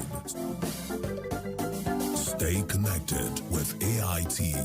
On air, online, on live. People, politics, and power brings context and clarity to issues and events in governance, democracy, and development. On People, Politics, and Power, we feature people who shape the events and define the issues. A lot of the agencies are still struggling with implementation of freedom of information. The government should come. We need Nigeria to work. We examine the interplay and interaction of politics with power and their impact on policies and the people. It's about getting the system to deliver the kind of electoral outcome that people will be happy with. People, Politics, and Power with Imoni Amarere. Will well-performing agencies be held to account? Or will the numbers fade after the headlines? At 1 p.m. every Monday and Friday on AIT.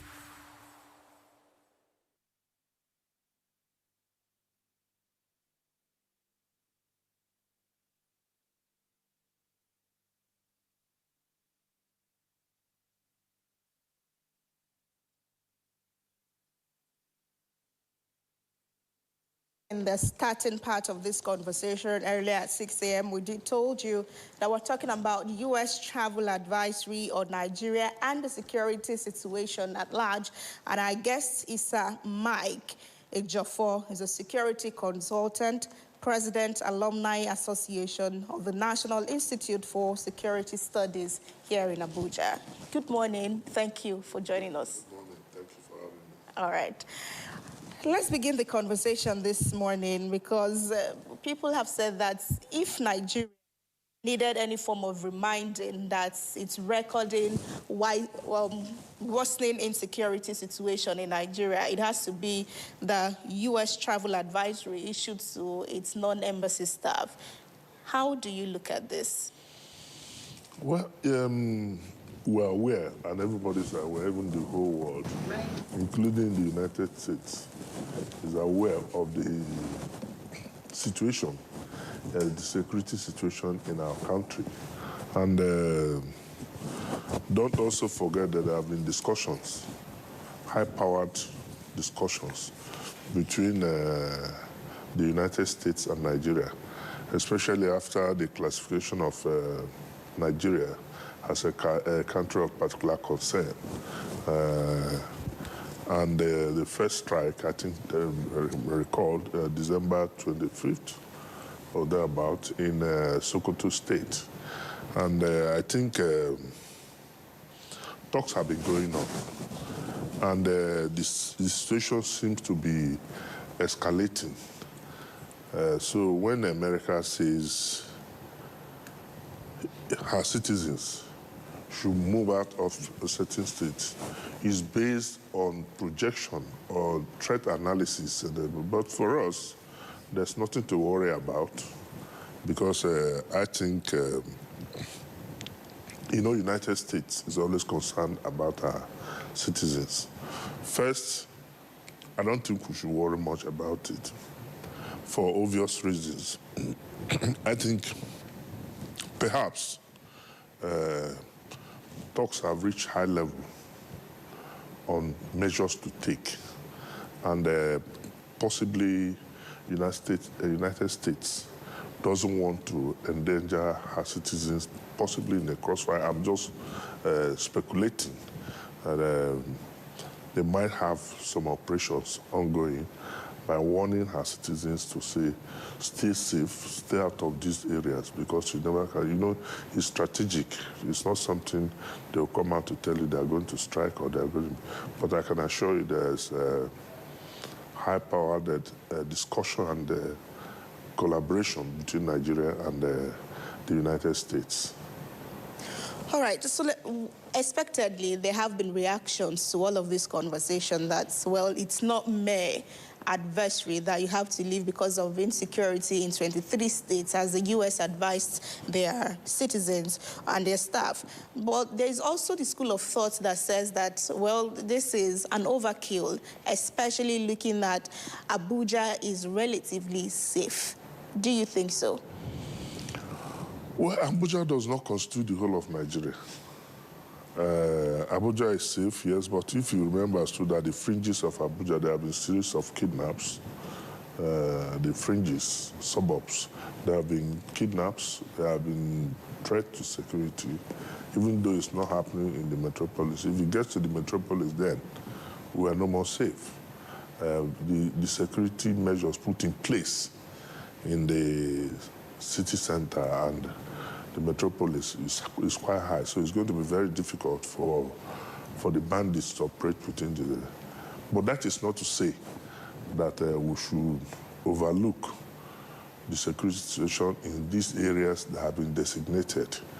I think we should, the government should, as a matter of urgency, look into the situation with a view to ameliorating the situation. Don't forget that the elections are upcoming. And from trend, not this year alone, from the previous trend, there seemed to be an escalation of these security incidents towards election. Why I say so, you remember we'll have 3 areas or 3 causes of this escalation. We'll have the ideological, we'll have the religious, and the economic aspect. For the ideological, people feel that democracy is a scam or that education is forbidden. That is Boko Haram.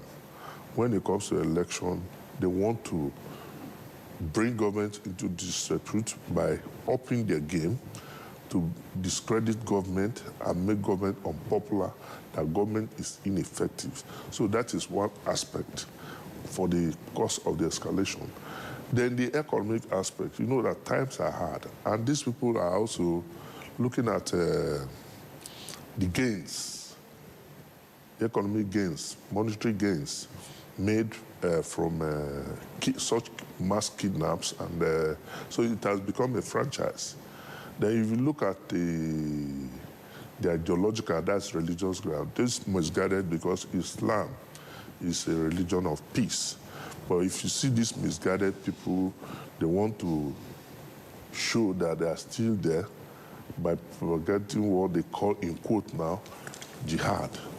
That's why you have in areas like Kwara, Kebbi, Sokoto, going down the south. You know, so these are misguided people. And I think the government has also shown adequate concern, especially the federal government. The president has shown concern. Various stakeholders have shown concern. The National Assembly is concerned. Everybody is concerned. But the concern is not sufficient. We just have to do something to bring this into a halt. All right, I wanted us to come back to this if we had the time, but now that you've mentioned this, let it be a follow-up question. When you say everyone is concerned, the National Assembly is concerned, but we have the head, someone who will pass as the head of the National Assembly, Senator Akpabio, Senate President, saying that this is coming because of elections, and they are going to end after elections. You seem to agree with that because in your earlier intervention, you says, we understand that this is an antecedent. Violence, kidnappings are on the rise pre-election year. Well, much as I agree that it's escalated now before the election, I don't want to agree that it will end after the election. The tendencies are there that they still continue with their activities. You know, at times the Senate president cracks a lot of jokes, and people tend to misread what he means and what he's saying. I think that was a joke. I don't think it's serious. They say, so should we wait until the elections are over? So are jokes like that expected from figures as authoritative as that? You can't change your nature. You know, some people play a lot. At least this is somebody I know. He lives, you know, he takes everything easy. And that is not to say that he's not taking the issue of insecurity in the country serious, but I think he didn't mean exactly that immediately the elections end, then that will end. No, I don't think so. We've been with this, if you remember, for over how many years? Over 15 years that this has been going on. So I don't think it will end after the election. All right, let's come back to the issue, the U.S.-Nigeria travel advisory. It might sound coincidental that the advisory is coming, say, as a prelude to the insurgencies that we've witnessed, say, in Benue, in Borno State, and then we have the controversial airstrike in Yobe and Borno State right there, border. But that's just to mention a few. Do you think that that suggests that there is something that the U.S. is aware of that Nigeria, or say Nigerians, are not aware of?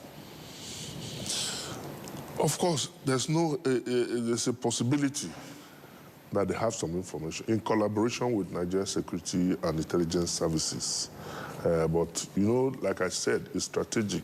The federal government of Nigeria cannot come out. And America has come out to give reasons why such advisory should be given. But again, America cannot also come out to give the reason why they are giving such advisory. That's why I say it's strategic. We're only speculating, but I believe that there are plans on that way to tackle these security menace in our country. But they mentioned issues around crime, kidnapping, insecurity, insurgency on the rise across even in Rivers State, but they said except Port Harcourt. Those were the reasons that they gave that they had to issue the advisory. Yeah. It's not that the Nigerian government doesn't have the information or intelligence, but what they are saying, they are concerned about their own citizens. Just like Nigerian government is also concerned about the citizens, but we need effective handling of the insecurity, and we cannot do it alone. We do it in collaboration with other foreign powers, like America has suggested, has participating. You remember after the classification, they had high-powered delegation meeting in New York, in the United States, and they came again in Nigeria. They had high-level discussions, how to handle this insecurity. So I believe that at that level, there are also plans to handle this insecurity. Well, this has a lot of impact on Nigerians who are seeking visa to go to the U.S. to attend to what they consider important to them. But we know that all of that process has been stalled now as a result of that. And people have said this is unfortunate and sad. Well, it's unfortunate, but Nigeria remains our country. If you run away because of insecurity, but of course, some of them are not going away because of only because of insecurity. But if you are going away because of insecurity, you could go there too and see worse things. Gun running, gun incident in the United States is higher than what you have in Nigeria. Remember that everybody is licensed to carry guns. So if you run away from Nigeria because of crime, you could meet worse crime there. So all we should do is to ensure that we make our country safe and for everybody to stay here and enjoy this, because the primary purpose of government is welfare and security of the people, and I think that is what government should do. All right, it's been rumored that in some quarters that the U.S. action withdrawing their staff symbolizes something like maybe an end to the joint security arrangement that it has with the Nigerian government. Do you think that there's any truth in this, that, there is a breakup in the security relationship that we have with the U.S.? No, I don't think so. Don't also forget that America has its own problems. They are fighting in Iran. They are facing too many fronts. So I think that has slowed down the activities in Nigeria. But like I said, it's important that we still collaborate, but I don't think that's a breakdown on such a collaboration. It can be. So what do you think exactly is going on? Like, indeed. Negotiations are still ongoing, and collaboration is ongoing between Nigeria and the United States. Like I said, the advisory could be a part of it. The advisory from the United States could be a part of strategic planning in handling the security situation in Nigeria. So how would that help if I'm helping you secure your country, for example, and then I'm retrieving my people in that country because I believe it's unsafe for my people? So how would that help also in harmonizing everything and making sure that your own country that I'm helping you to keep safe is safe? But we understand that it's a non-both arrangement, that they are not fighting for us. So how does that help when you say you think that the advisory is part of it? You see, values are different. America, for instance, is ready to spend billions for one individual to make sure it's safe, one American citizen. They invest so much in the protection of their citizens. But in Africa, I'm not talking of Nigeria now, we care less about the welfare of the people. So if perhaps they are planned to carry out an attack in such strategic areas, they wouldn't want to endanger any of their citizens in a crossfire. So that's why I think they're giving such advice. But let's just watch and see how events unfold. Yes, indeed, fingers crossed on this. Just to promote Kakaaki Social, that in some minutes it will be here. Maybe we should look at the trial and the sentencing of about 500 terrorists plus this week, and also the asset freeze of some persons that linked to terrorism. The federal government has also released a list of 48 people, individuals and groups that they believe are financing terrorism. What do you make of this action? Well, for me, that is very commendable. There must be action. You see, with secured convictions, at least those people have been put out of circulation. Then the seized assets, that will also go to government. The people will not have access to financing.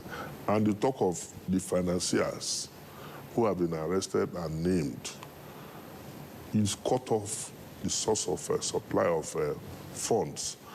And without funds, they can't get more arms to pursue their nefarious activities. So I think it's commendable and it's a step in the right direction. But do you see it as a response of the Nigerian government to the U.S. advisory? Don't forget, that's what I said. There's collaboration between the United States and Nigeria. So it's a step in the right direction. I believe that United States appreciates this and commends Nigerian government for that. But we need to do more to at least halt the attacks. All right.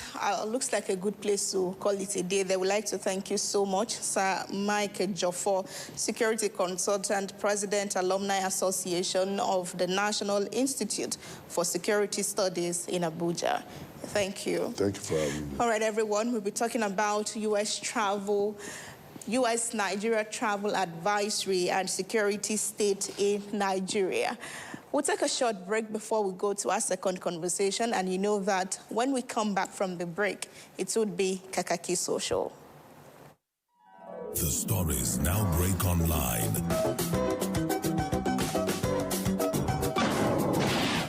Don't miss anything from our real-time updates and exclusive content. Follow and participate in discussions on live TV studio programs to shape the narratives. Subscribe, engage, and share from AIT.live at AIT_online on X, AIT Online on Facebook, Official AIT Live on Instagram, TikTok, and Threads on YouTube.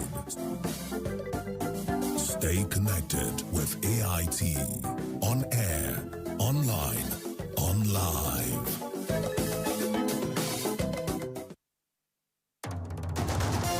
Focus Nigeria. It's a huge task, but we take it on. The National Assembly is not doing hearing on insecurity in Nigeria. It is America that is doing hearing on insecurity in Nigeria. Monday to Friday on Focus Nigeria, we identify the nagging issues. Some people put people in poverty deliberate misplacement of priorities and brought people on their knees to suffer. We seek answers to the tough challenges. And because of the former president, yes. What I know is that he has not turned his membership card. Has not been attending your meeting. Leave that to us to deal. There's no shying away from the issues. The system is held accountable. The leaders are accountable for the funds, for the resources that they manage. No sitting on the fence. The same thing that made you live where you are may confront you. Focus Nigeria, 10 a.m., Monday to Friday on AIT.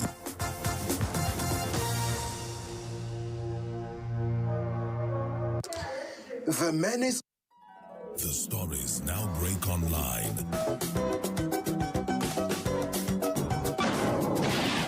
Don't miss anything from our real-time updates and exclusive content. Follow and participate in discussions on live TV studio programs to shape the narratives. Subscribe, engage, and share from AIT.live at AIT_online on X, AIT Online on Facebook, Official AIT Live on Instagram, TikTok, and Threads on YouTube.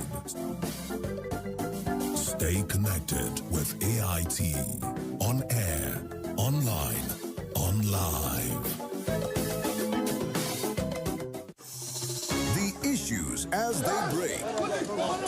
The multitude, the political figures, the state and non-state actors. There is a serious threat to democracy, and our government seem to be incapable of protecting the scheming. This is not a period we should say bow and go. Every part of this country is important. The intrigue. There can be no one person that is bigger than the party. Deft moves and the momentous declaration. We didn't get any protection. I'm not particularly against anybody. We track and capture them all. I don't believe we got for that reason in politics. Follow in-depth analysis and no-holds-barred interviews. Armed forces of the country is well capable. They need the political will. Are they just waking up from sleep? Is there complacency? Feel the pulse of happenings in the political arena on AIT Democracy Today.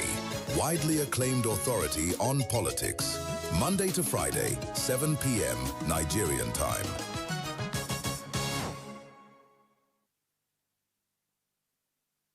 People, politics, and power brings context and clarity to issues and events in governance, democracy, and development. On People, Politics, and Power, we feature people who shape the events and define the issues. A lot of the agencies are still struggling with implementation of freedom of information. The government should come. We need Nigeria to work. We examine the interplay and interaction of politics with power and their impact on policies and the people. It's about getting the system to deliver the kind of electoral outcome that people will be happy with. People, Politics, and Power with Imoni Amarere. Will low-performing agencies be held to account? Or will the numbers fade after the headlines? At 1 p.m. every Monday and Friday on AIT.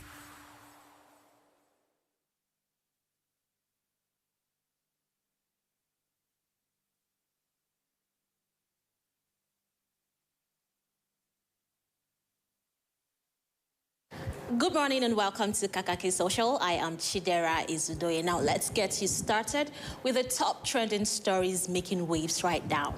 Nigeria's public debt has recorded another increase according to new official data. Nigeria's total public debt rose to 159.28 trillion naira as of December 31st, 2025. This is up from 153.29 trillion naira recorded at the end of September 2025. Now the figures were released on Tuesday by the Debt Management Office DMO, confirming a steady rise in the country's debt profile. This increase highlights ongoing government borrowing and economic pressures. Now, let's see what netizens are saying concerning this debt. Morgan is saying what rationale can be provided for voting for a government that increased fuel prices from 285 naira to 1,300 naira in just 3 years, and the cement prices from 1,500 naira to 12,000 naira, cooking gas from 300 naira to 2,300 naira, and the dollar exchange rate from 245 naira to 1,450 naira. Let's see another user saying, APC stopped subsidy, saving money. APC taxing people more and generating more revenue. Yet, APC is borrowing more than ever. Where are all the money going to? Where all the money they go? Okay, another user says, well, there's a stake to borrow more. Relax. He is fixing Nigeria. Well, we have one more user who says 159.28 trillion debt. Yet, no tarred road from doorstep to highway across all 36 states of the Federation. Hospitals and schools lay in total ruin. Poverty littered across all states.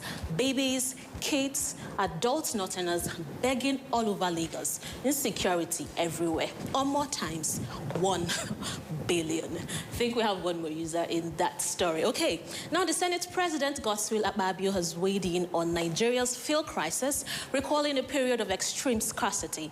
According to Akpabio, there was a time Nigerians were willing to pay as much as 10,000 naira per litre for fuel, yet the product remained unavailable. He made this remark while addressing concerns around fuel supply and pricing in the country. Now, the Senate President noted that this situation reflected the severity of past shortage and the desperation faced by citizens at the time. His comments come amid ongoing conversations about fuel pricing and supply stability in Nigeria.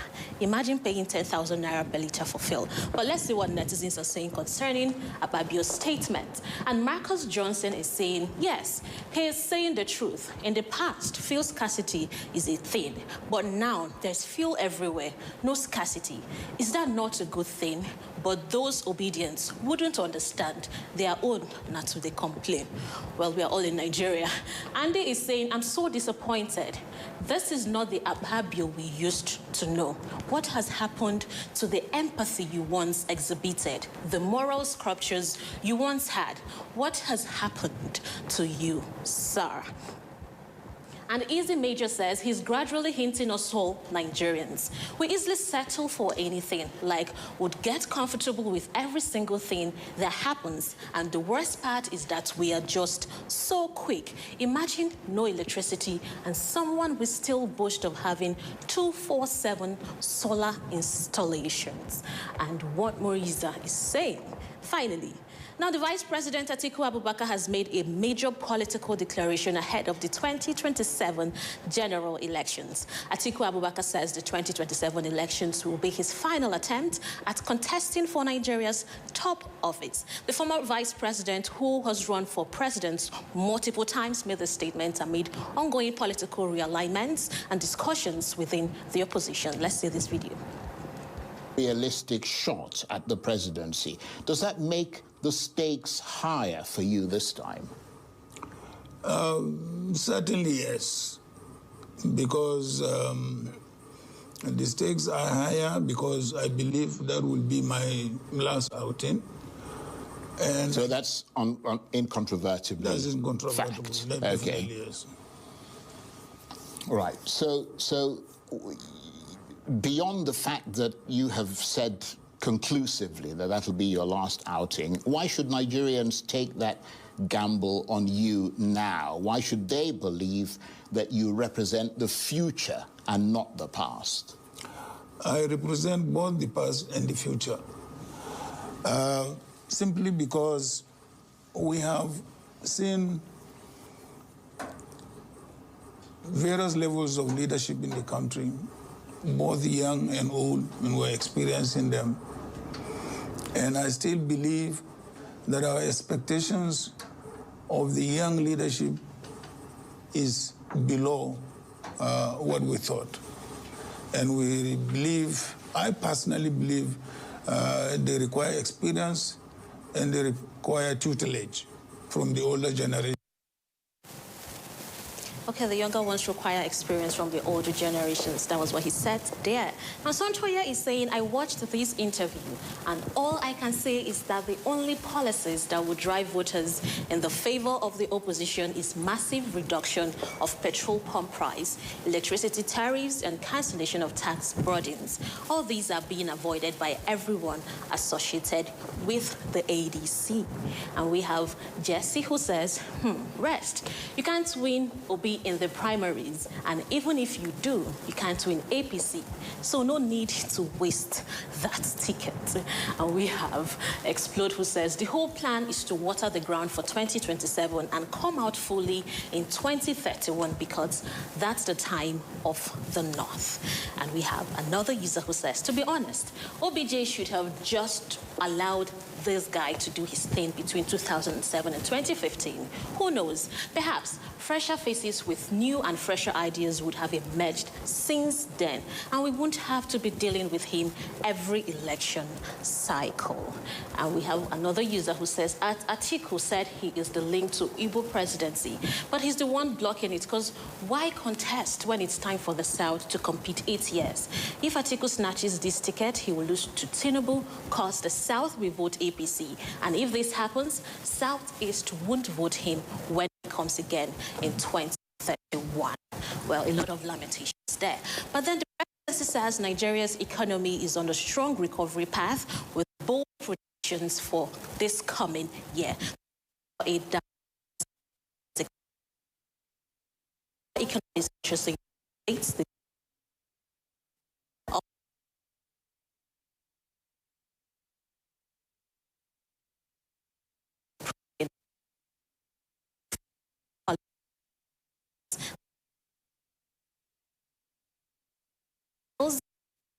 Nigeria's economic trajectory. However, analysts say sustained growth will deepen and depend on how effectively these reforms translate to real economic gains for citizens. Now, we are being compared to, the Yoruba people, but let's see what netizens are saying concerning that.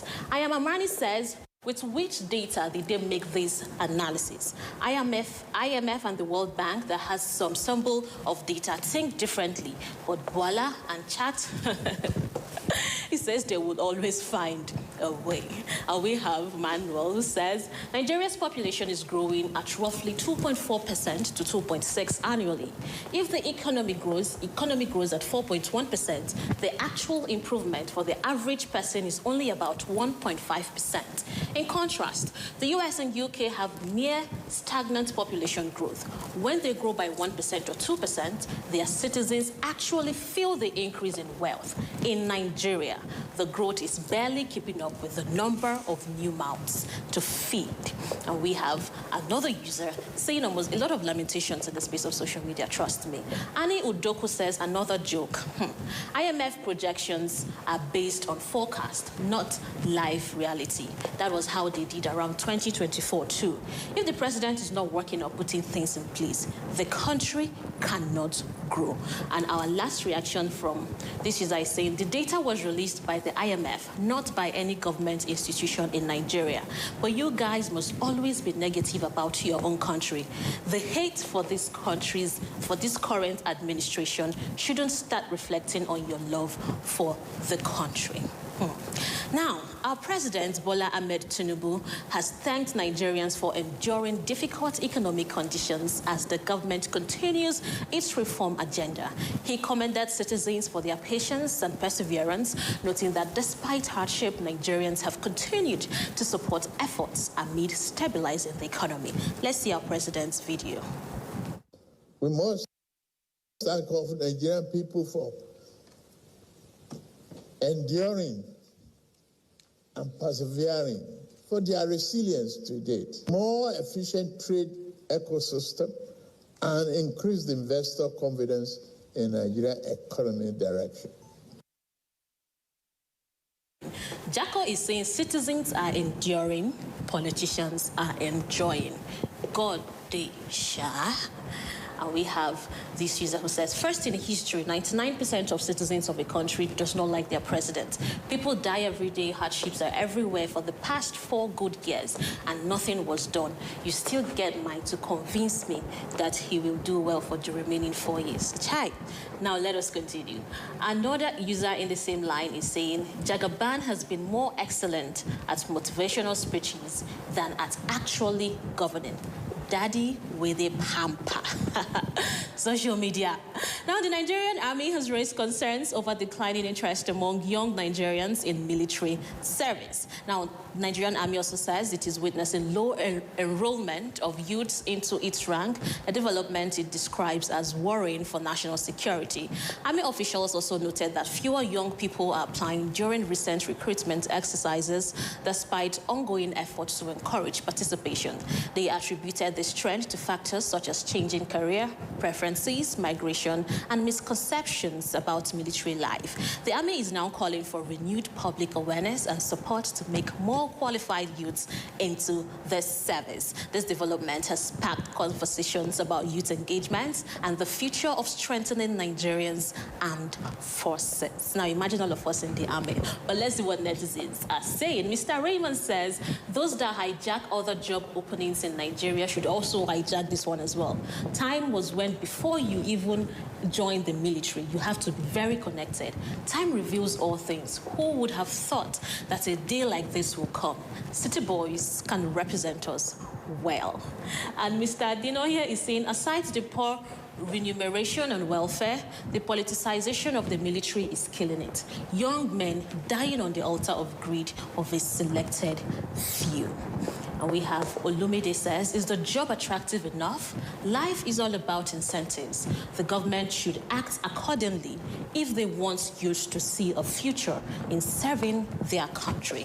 And the final reaction is saying, you are neither too old nor too young to join the Nigerian military. God will help us. Now, finally, a controversial offer by a Nigerian cleric has sparked widespread reactions on social media.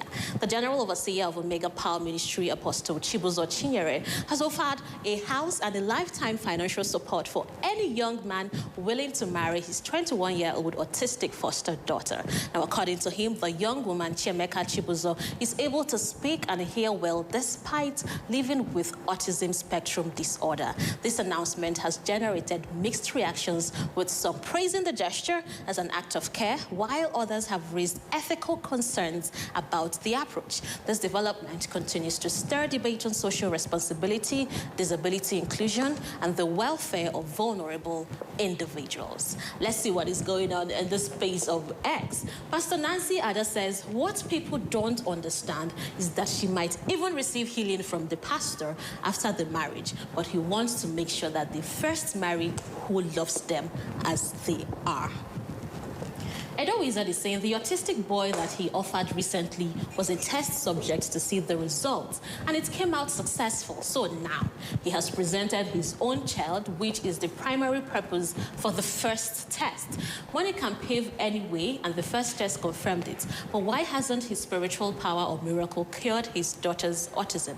Why trying to use money to give her out? None of these members will ask this question, rather expect their own miracle from him. And our final reaction says, this isn't generosity, it is sensitive and complicated. Marriage is not a charity project or a contract for benefits. It's a lifelong commitment that should be built on love, on consent, on emotional connections, and mutual understanding, not incentive like houses and money. I think we have one more reaction. Sonny says, what exactly is this man trying to achieve by trying people down with autistics, all in the name of marriage? All he actually thinks he can do this with money.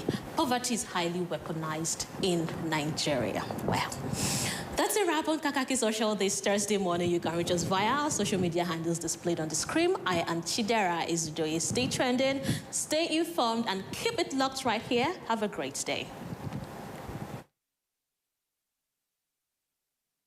We see, for market, every day gets your own wahala. Sometimes people go on scan you. But Baba say, no be by gra.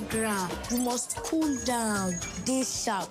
Because with OPay payment, your money go enter sharp, no story. But inside market, anything fit happen. One day, we no see phone again. My Baba remember OPay USSD lock, that's star 955 star 131 hash. Baba press and lock account. From market woman to driver, from small boy to big man. Now OPay, they protect people like us. My Baba fit sell, press phone, collect POS, and still they teach me price. And when they don't tire, go just tap OPay night guard. We no fear for this our hustle life. Now OPay be the people payment shield. The stories now break online.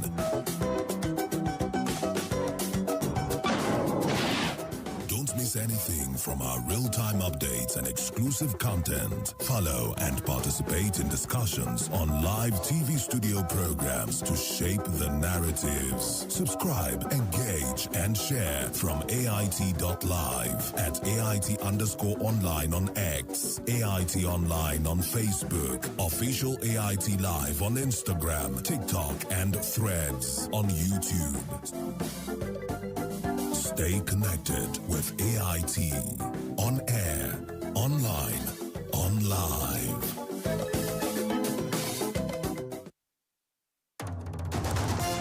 Focus Nigeria. It's a huge task, but we take it on. That is the law. National Assembly is not doing hearing on insecurity in Nigeria. It is America that is doing hearing on insecurity in Nigeria. Monday to Friday on Focus Nigeria, we identify the nagging issues. So people put people in poverty deliberate misplacement of priorities and brought people on their knees to suffer. We seek answers to the tough challenges. And because of for the former president, yes, what I know is that he has not turned his membership card. He has not been attending your meeting. Leave that to us to deal. There's no shying away from the issues. The system is held accountable. The leaders are accountable for the funds, for the resources that they manage. No sitting on the fence. The same thing that made you live where you are may confront you. Focus Nigeria, 10 a.m., Monday to Friday on AIT.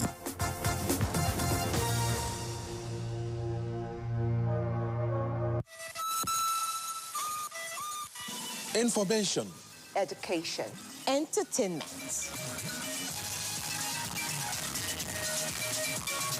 It's more than a cliche. It's a way of life. It's our way of life. On Kakaaki, the African voice. In 3, 2, 1, your life. Talking to the people that matter. On the issues that matter. The stories now break online.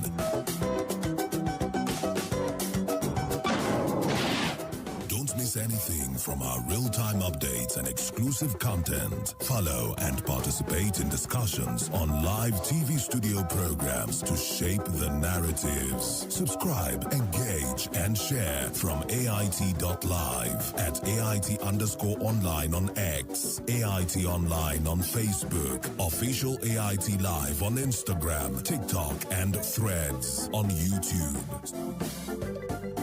Stay connected with AIT. On air, online, on live.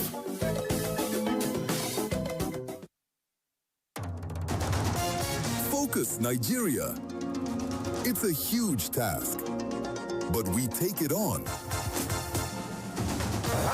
That is the law. National Assembly is not doing hearing on insecurity in Nigeria. It is America that is doing hearing on insecurity in Nigeria. Monday to Friday on Focus Nigeria, we identify the nagging issues. So people put people in poverty deliberate misplacement of priorities and brought people on their knees to suffer. We seek answers to the tough challenges. And because of for the former president, yes, what I know is that he has not turned his membership card. He has not been attending your meeting. Leave that to us to deal. There's no shying away from the issues. The system is held accountable. The leaders are accountable for the funds, for the resources that they manage. No sitting on the fence. The same thing that made you live where you are may confront you. Focus Nigeria, 10 a.m., Monday to Friday on AIT.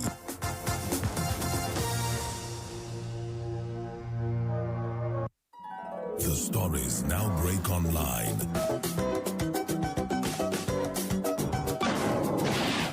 Don't miss anything from our real-time updates and exclusive content. Follow and participate in discussions on live TV studio programs to shape the narratives. Subscribe, engage, and share from AIT.live at AIT_online on X, AIT Online on Facebook, official AIT Live on Instagram, TikTok, and Threads on YouTube.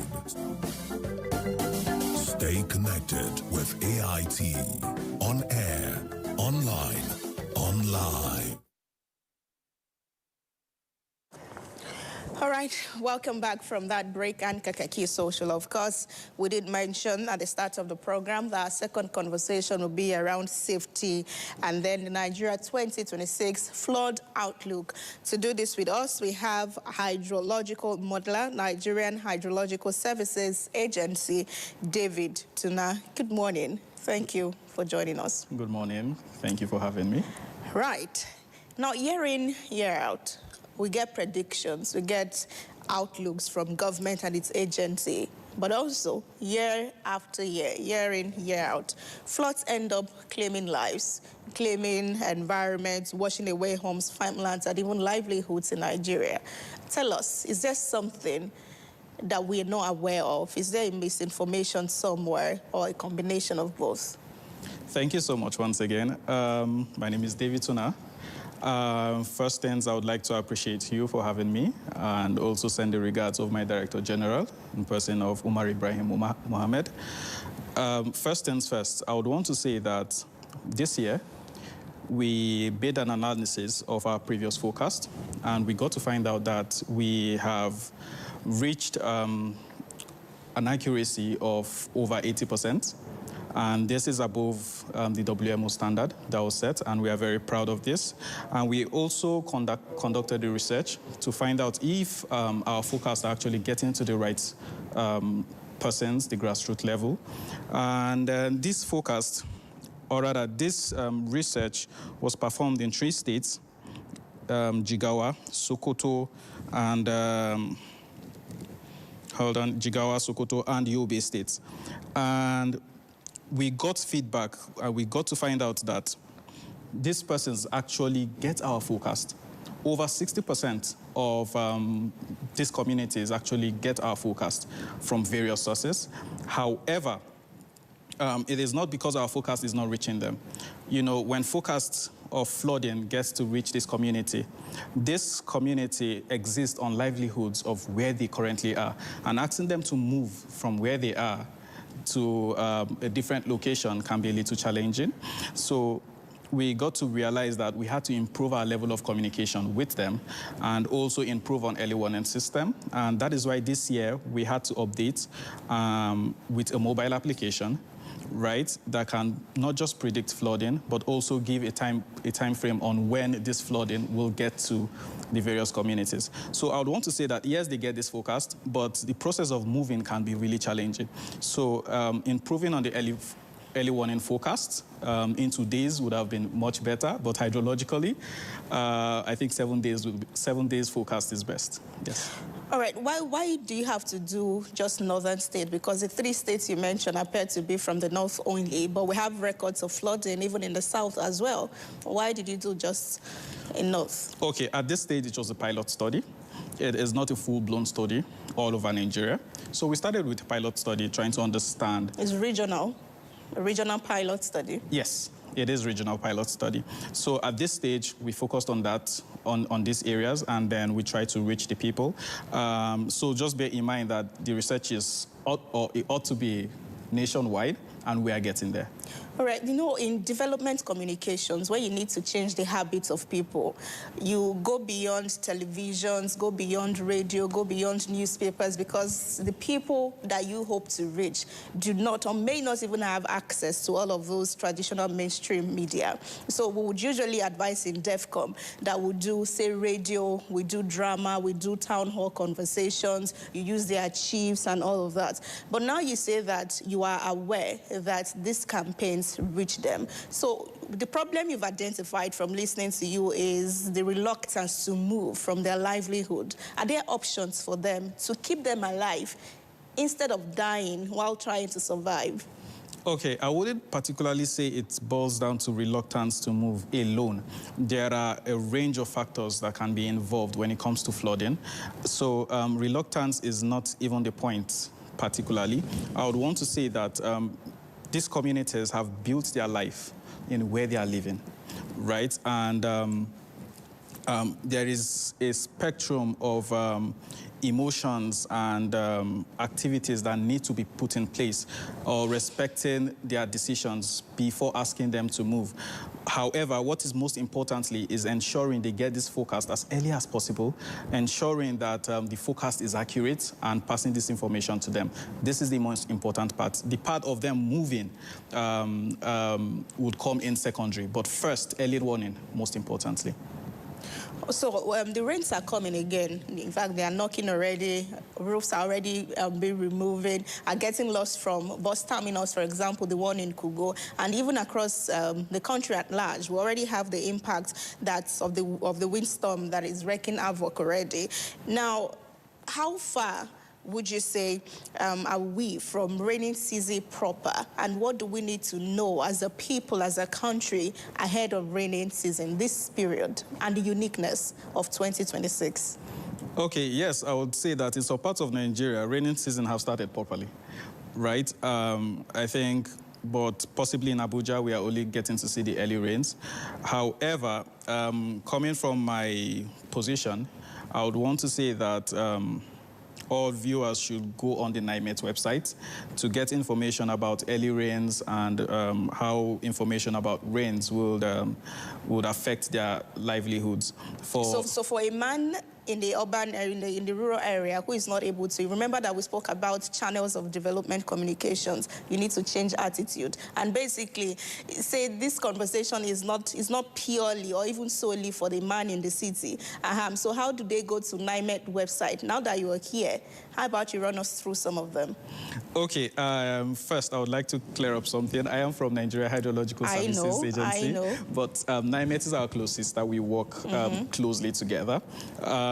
However, our forecast, both from NISA, Nigeria Hydrological Services Agency, as well as NIMET, we ensure and we try as much as we can to partner with NOA to see that our forecasts are being translated into various languages and also broadcasted on radios, television, and as well as state and local governments passing through. So this research that we mentioned, we also have focal persons all around the country who get to meet these communities and spread information. NEMA also have a vast network, right, of personnel on ground, from SEMAs to LEMAs, local emergency management agencies, where these forecasts are being transmitted to these local emergency management agencies that they spread across local governments all around the country. So yes, apart from having it on the internet, apart from having it on mobile applications, we can also get it on radio, on televisions, as well as local emergency management agency that spread this information all across. And together with this, we also try to ensure that we communicate with state governments to pass our forecasts to the states. Yes. So is there a way that you ensure compliance? When I say compliance, say you have your forecast, you have your outlook, and then you present to state government, for example. Is it still your business to make sure that the least man on the wrong gets to know about it, or you've handed over to the government and you've done your job? So I would want to say that flooding alone, it's not a one agency activity or project. It involves several agencies and stakeholders working together. So for the Hydrological Agency, NISA, we focus on hydrological data, analysis, and even forecast, both surface and groundwater. And then we pass this information to relevant agencies that take on from where we have stopped to pass this information and ensure it gets across board. So flooding and rainfall alone is not attributed to Nigeria Hydrological Services Agency alone and NISA. It is attributed to the entire country, all stakeholders involved. Yes. All right. So according to the forecast for 2026, it does appear that 33 over 36 states will be affected with flooding, plus the FCT. So that's 34 over 37. Yeah. And one could just sit and know the state that will not be there, just 3 of them that will not be there. But let's look at the impact of climate change that is having an increasing effect on the scope and even severity of rains, winds, and other conditions. How do you think that this year will be different from the immediate past year, 2025? So strongly, we would want to speak on our forecast and also urge everyone to go on the NISA website, www.nisa.gov.ng, to look at the information about our forecast. This year, we also went further, not just to predict locations that will be flooded, but also the extent of this location. So people and persons can all already bear in mind how far these flood waters will get to in probability and plan before that. Just after this prediction, NISA do what we call the weekly forecast to give updates weekly on the flood situations that will be happening in the country. So we had two ministers at that presentation yesterday, the Minister of Water Resources as well as the Minister of Environment, and both of them were at the presentation meeting where they pledged collaboration in tackling the challenges of this year's floods. Like, what areas are we looking at when we talk about tackling this? What's the measure and the way out of this, possible way out of it? So there are several ways we can tackle flood. However, we should also bear in mind that flood is a natural disaster, although can be human-induced. So you can't 100% eliminate flood. But we can transform this disaster into actionable use, right? And this can be done through a series of processes. We can transform and create retention basins. We can create channels. We can dam some of these areas. We can create something called the aqueduct, right, where we can channel water and rechannel them back to the community for irrigation and other purposes. So we can't 100% eliminate flood, but we can transform these flood waters into use for the community. And that is one of the drivers that the Nigerian Hydrological Services Agency and the Director General is on. Okay, so let's look at the need for cooperation amongst agencies, because in your analysis and intervention, you did mention that, well, it's not a one agency thing, which is understandable. We know about that. But in the area of cooperation from different tiers of government, were also highlighted. I mean, what sort of intervention and cooperation would we need? You know, earlier you said, oh, you've done your forecast and you've added over to the governments of states. So what cooperation, what do you expect them to do as regards the outlook for 2026 when it comes to flooding? So at this stage, I think it is the responsibility for all stakeholders to always come together and discuss this. Strategizing new ways we can communicate better cannot be overemphasized. This is very important. Develop new ways for people to identify, or rather evacuate areas, look for ways where people can get better resources out of this.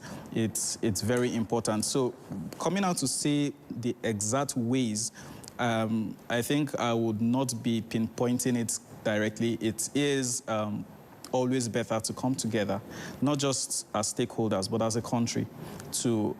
Now we have seen the areas that will be flooded. We have identified them. The strategies already and the recommendations have been listed of what we expect people to do. But it does not stop there. It does not stop on paper. We have to come together. We have to make decisions on our own. We have to take responsibility, each and every one of us, and say that this flooding situation is affecting the people, is affecting us. People are dying because of this, and it is not a one-man activity. It is not a one agency or government thing. It is all of us that have to come together and tackle it and see that we are saved from this disaster. So I would want to say that, most importantly, one of the major ways that we can tackle this is, as a nation, we come together, right? We look into this activity together. We decide on our own, right? We have identified the areas. Now we have known the areas. What do? We come together. Most importantly, that is the first step. So when we come together and Nigerians now need to act, what would you say to them as a way to navigate these rainy days? So first things first, the forecast itself, right, is scientific based, and we have to take this forecast as serious as it comes. You know, I want to assure you that most times, or I would say sometimes, when forecasts like this come, we tend to just look at it, and then some of us will yell and say, oh my God, this location will be flooded, that location will be flooded. After some time, maybe it's because it's not flooding in our location, we tend to dump these documents until that day comes, right? So it is to take this as serious as it comes and find out dates to which we are expecting this forecast to come. There are a series of government available platforms that we can connect to. Again, I would want to refer us back to our website. Most of our information are there. Most of our recommendations are there, where we can, where people can get to see what is the next actionable step. You know, on the mobile application we made, there is a flood simulation, or more like an animation, and we get to see how this flood water comes. This part of this is putting in the minds of people where to expect the flood water from, and the date period on where to expect this flood water from. So I want to say that having early information is one of the very first steps. You know, disaster risk reduction has a series of processes, right? And these processes are not undertaken by one agency. It's different agencies coming together. There's the preparedness stage. There is the anticipatory action stage. There is the readiness stage. There is the response stage. There is the emergency stage. There is, it's a series of stages, right? And all agencies are involved in all of these stages. And I would want to say that, again, flooding is a multispectral data and information. So it is very important that people get to go to our websites, take this matter seriously. Indeed, take this matter seriously. So we'll be talking about Nigeria 2026 flood outlook, and our guest has been a hydrological modeler, Nigerian Hydrological Services Agency, David Tuna. Thank you for joining us. Thank you for having me. All right, do have a good day. From here, we are going to State of Human Rights, packaged by Omoye Ogbaki. Stay with us.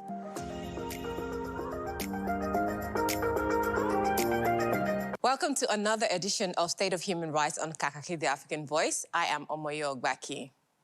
We're now in the third part of our special series examining the 30-year legacy of the National Human Rights Commission. So far, we have looked at the Commission's founding principles and its on-the-ground interventions for victims of human rights violation. Today, we'll continue our focus on critical pillars of the NHRC's mandate, that is, policy formulation. We will look at how the Commission has worked behind the scenes to push for legislations, advise the government, and spread human rights awareness to every corner of the country through its past and present leaders. Here's the part 3 of the series. Stay tuned. Barrister Roland Ewubari had the shortest tenure as Executive Secretary, but he recorded significant achievements by building on the strong foundation laid before him. Ewubari pushed for the completion of the National Action Plan for the promotion and protection of human rights and led top government officials and NHRC staff to Geneva, Switzerland, to submit the National Action Plan at the Human Rights Council, making Nigeria the second African country to do so in 2009. This plan constitutes an integrated and systematic national strategy to help realize the advancement of human rights in Nigeria. He restored the Commission's A status after the ICC had downgraded it to B status due to the unprecedented removal of the CEOs. He also intensified advocacy at the National Assembly, leading to the passage of the NHRC Amendment Act, which President Goodluck Ebele Jonathan signed into law in 2010. To bring the Commission closer to the grassroots, he established the Abuja Metropolitan Office in Maraba and deployed staff to handle rising number of human rights violations human rights complaints emanating from that axis. He also established a crèche to support nursing mothers, allowing them to work while their babies. Ewubari voluntarily resigned from office in 2011 before completing his tenure. Professor Bem Angwe became the 5th substantive executive secretary, leading the commission at a time when it had strong powers and a broader mandate. He fully implemented the provisions of the NHRC Amendment Act to the best of his ability. Under his leadership, 18 new state offices were established, adding to the existing 6 zonal offices and bringing the total to 24 nationwide. His tenure featured major public inquiries into incidents such as the Apo killings, forced evictions, oil spill, etc. The Apo killings inquiry, chaired by the former NHRC chairman, Dr. Chidi Odinkalu, awarded 135 million naira in damages against the Department of State Services for human rights violations suffered by victims and their families.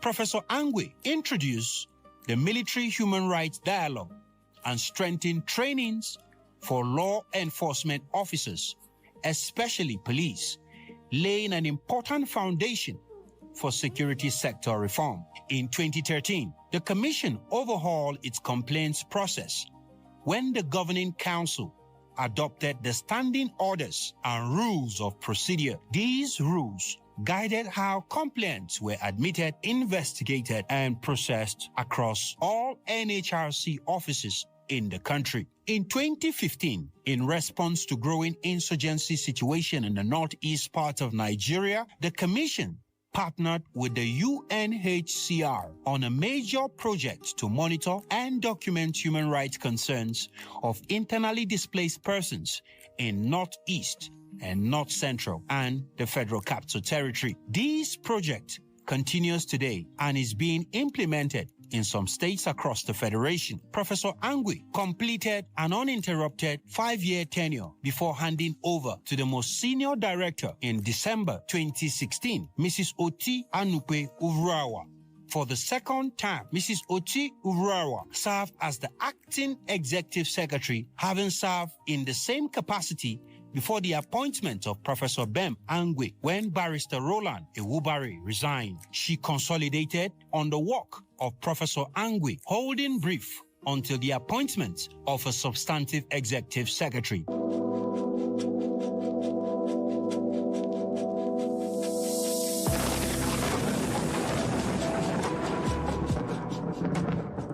Every institution needs a reformer, someone who understands its soul, its struggles, and its potentials. For the National Human Rights Commission, that person is Dr. Tony Okechukwu Ojukwu, OFR, Senior Advocate of Nigeria, the longest-serving executive secretary of the Commission.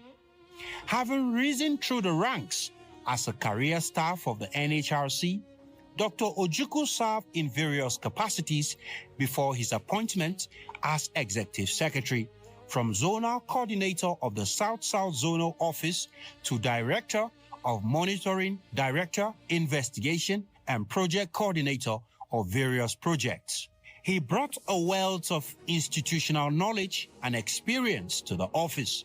It was therefore no surprise that upon assuming office as the Chief Executive Officer in 2018, the NHRC experienced sweeping reforms. One of his earliest and most transformative reforms was the unbundling of the investigation department into 4 specialized and operational departments, namely Civil and Political Rights Department, Department of Women and Children, Economic, Social and Cultural Rights Departments, and Vulnerable Group Departments.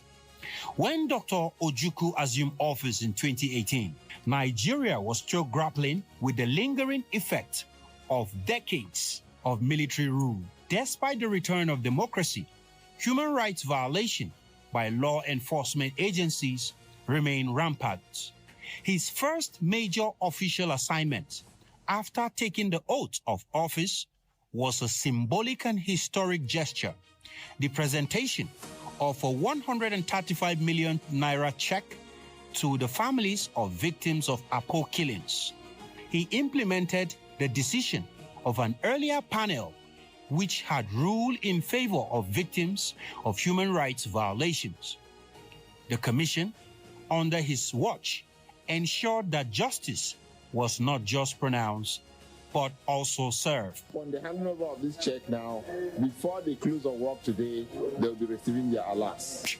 Building on his momentum, Dr. Ojukwu instituted several groundbreaking investigative panels that reaffirmed the NHRC's independence and credibility. Section 6, subsection 1A of the NHRC Amendment Act of 2010 gives the Commission the power to conduct its investigation and inquiries in such a manner as it's considered appropriate.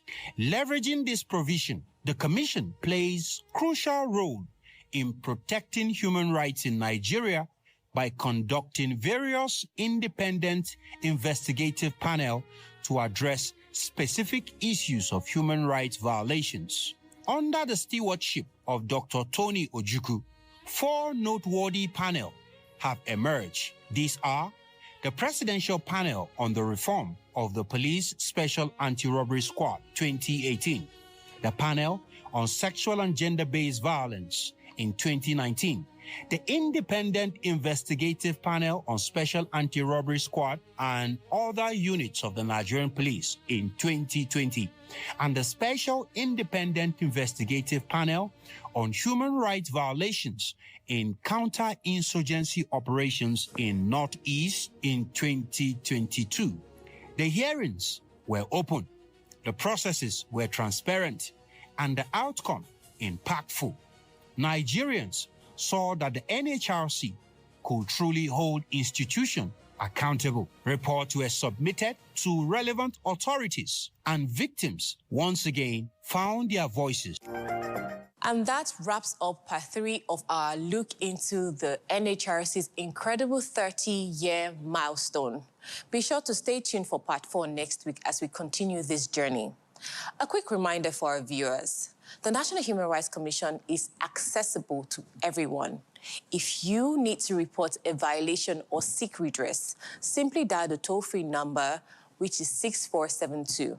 That number is 6472. Until next time, I am Omoyo Ogbaki.